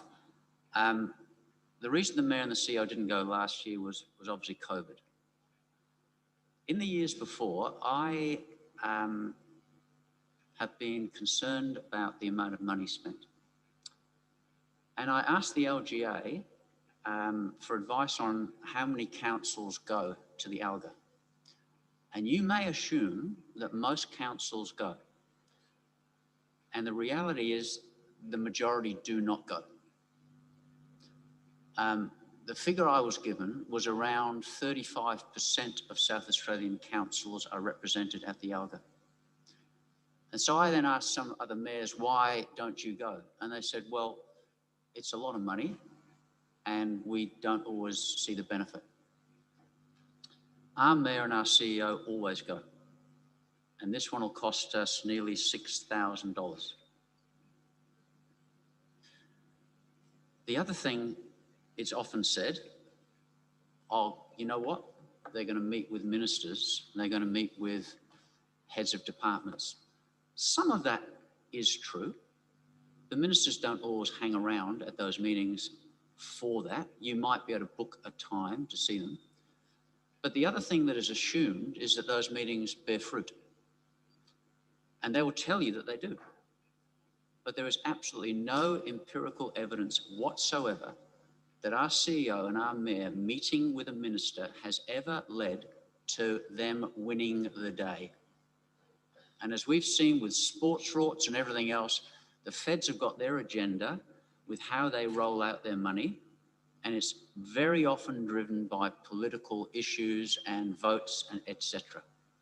So yes, you can go and talk to some of them over coffee at the General Assembly. You might even get a 20-minute or a 10-minute. I've been to Canberra twice as a lobbyist. Access all areas, strategic meetings with some of the highest members, Malcolm Turnbull and others. You get your 20 minutes. They're very polite. And then they shuffle the next person in. And you can fool yourself and think that that's won the day, but it hasn't. And the final point I'll make is this. Zoom. Zoom, Zoom, Zoom.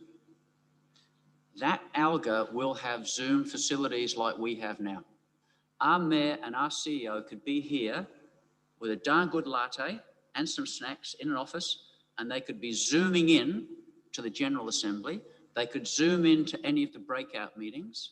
They could Zoom in to any of the other meetings with ministers, etc. I've just attended the National Climate Summit again, but this time via Zoom meetings. When I went in person in January last year, and the Zoom is incredible. And you can get all the cast, the podcast, everything.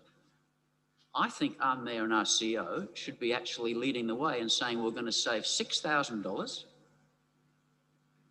and we will attend via Zoom and it will be as effective.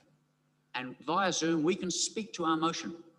Our motion can go to the floor and we can speak to it. That's what our CEO and mayor should be doing, in my view. This is an extravagance that goes on and on and on.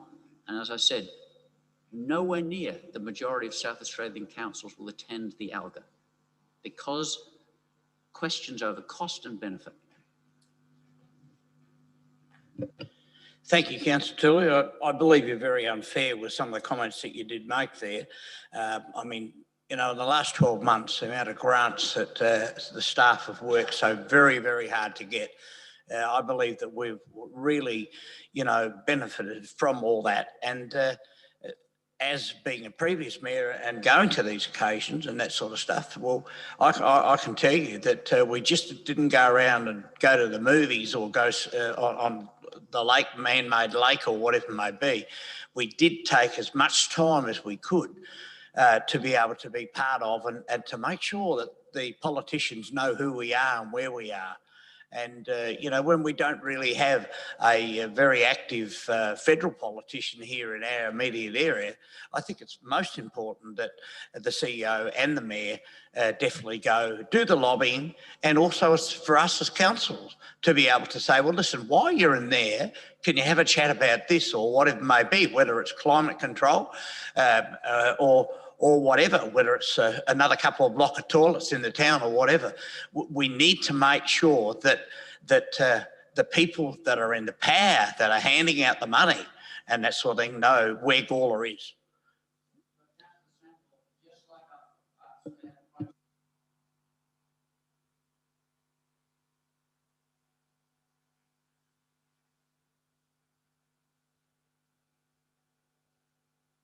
Okay, thank you.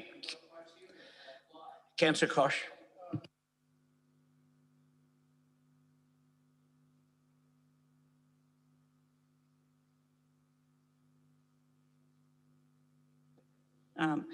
Yeah, you've actually said a lot to than what I was going to say. And I'd say bad luck to all the other councils that don't take that opportunity to lobby the federal politicians. That's their loss. Just on Zoom meetings, people are finding Zoom meetings are some of the most dehumanising thing that you can do, and that people prefer the face-to-face contact. So to say that Zoom is an efficient, effective way of meeting, it's not. It's down, down, down. It's not Zoom, Zoom, Zoom. You actually need to talk and meet with people. That's where you really have influence. Thank you. Thank you. Yes, it's funny how things have changed. I always remember Zoom after owning a garage. It was lawnmower fuel. Councillor Davies. Yeah, look, well, just to point out firstly that whether this passes or not, I believe the mayor and CEO are still going because this is a noting and we approved them going in November. So the only thing we're approving is this motion on notice about the greenhouse and energy reporting. So yeah, happy to support this. Thank you, Councillor Davies. Councillor Shanks.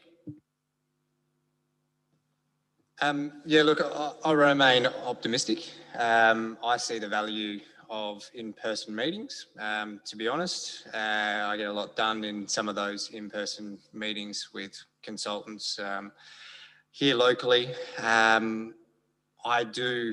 We do tap into the asset of Zoom though, so I don't completely agree with Councillor Kosh on multiple levels on that, because there is a time and a place. The CEO and the mayor being in the position they are, I agree that the representation in this forum by our mayor and CEO makes sense, and it's a good decision. I do note, I was watching the Playford council meeting just to see around how they do it when they view them. And they actually put it to the elected body on that one. So, you know, that they voted through and and chose elected members to go on their behalf. So interesting process, but I think the way that we're doing this, as Cody has touched on, is just noting that this is happening. And like I said, I think the Mayor and the CEO are probably should be the ones having those conversations. Thank you, Councillor Shanks. Now, is there any other speakers? If not, Councillor Fraser. We'll now put that motion, moved by Councillor Fraser, seconded by Councillor Hughes, item 11.6. All those in favour? All those against? It is carried. Thank you. I had a feeling that I was going to hear that word echo again. Would all those in favour please stand? Those in favour are Councillor Davies, Councillor Kosh, Councillor, I've forgotten his name now, sorry, Kelvin, Councillor Hughes, Councillor Shanks and Councillor Fraser. The item is carried. Thank you.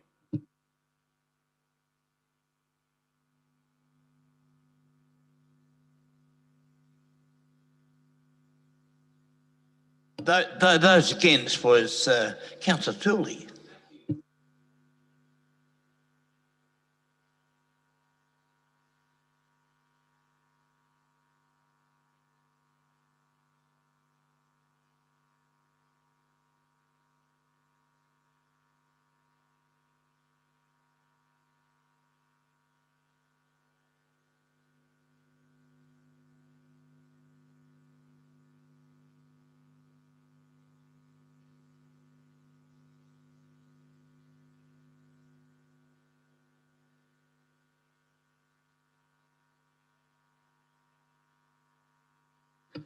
So we're on page 44 of the agenda. Okay.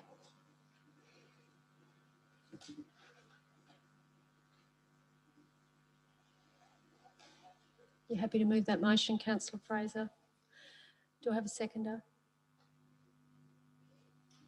So this is naming people to be on our committees. Happy to second it, Councillor Hughes. Any discussion? Mover, seconder. Do you wish to speak? No? No. Any other discussion? If not, I'll put that motion. All those in favour, please raise your hands. It is carried unanimously. Thank you. What was the next one? So we go to 18? Okay. So 18.1 is the, I'm looking at our public agenda and that's on page, oh, there is no page.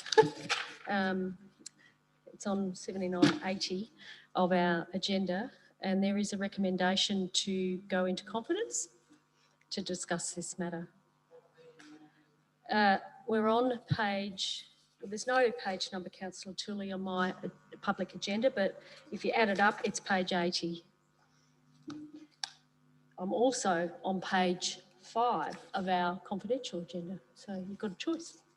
There is a recommendation to go into confidence. How do you wish to proceed, councillors? You happy to move the officer's recommendation? It's to go into confidence because of commercial information. Mm-hmm. So, yep, it's not being a trade secret, that's what it says here. And there is the CEO, manager, he's not here, Jack acting. Is Jack acting or is he the team leader? What's your title, Jack? Team leader of Environmental Services? Okay. Manager Infrastructure and Engineering, Manager Finance, Manager Business, and Manager Library. Okay, and the minute taker. So, okay. Do we have a seconder for that, Deputy Mayor? Thank you. Any discussion on this matter? Councillor Tooley.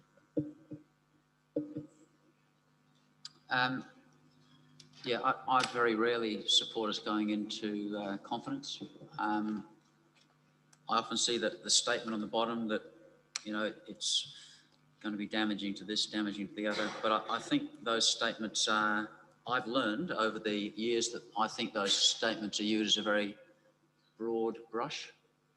And there's certainly a view in the community that we are a bit tricky in keeping things covered, jumping into confidence. I think our stats for what we keep in confidence are fairly high. I know the Ombudsman has made many statements that we should be as transparent and as open as we can. Knowing what's in this particular motion, I don't see that anything in it is really tricky. It's talking about designs and the like. So, and given that our community is very interested in this whole matter of toilets, I think we should hold this in open camera. Any other discussion? If not, Councillor Fraser, I'll put that motion. You happy? I'll put that motion. All those in favour, please raise your hands. All those against, it is carried. Councillor Tully is called a division. All those in favour, please stand up and I'll call your name out. Councillor Davies, Councillor Kosh, Councillor Goldstone, Councillor Hughes, Councillor Shanks, Deputy Mayor Samble and Councillor Fraser are in favour. All those against are Councillor Tully. The motion is carried. So we are now in confidence. I would ask people who have not been named, have a wonderful evening, everyone. Thank you, Mr. Shetler.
be adjourned, that the meeting be adjourned to a future council meeting. That can be either an ordinary council meeting or a special council meeting. That the meeting be adjourned. Thank you. Moved by Councillor Tooley to a future council meeting. Seconder, Councillor Davies. All those in favour? All those against? It is carried. Thank you.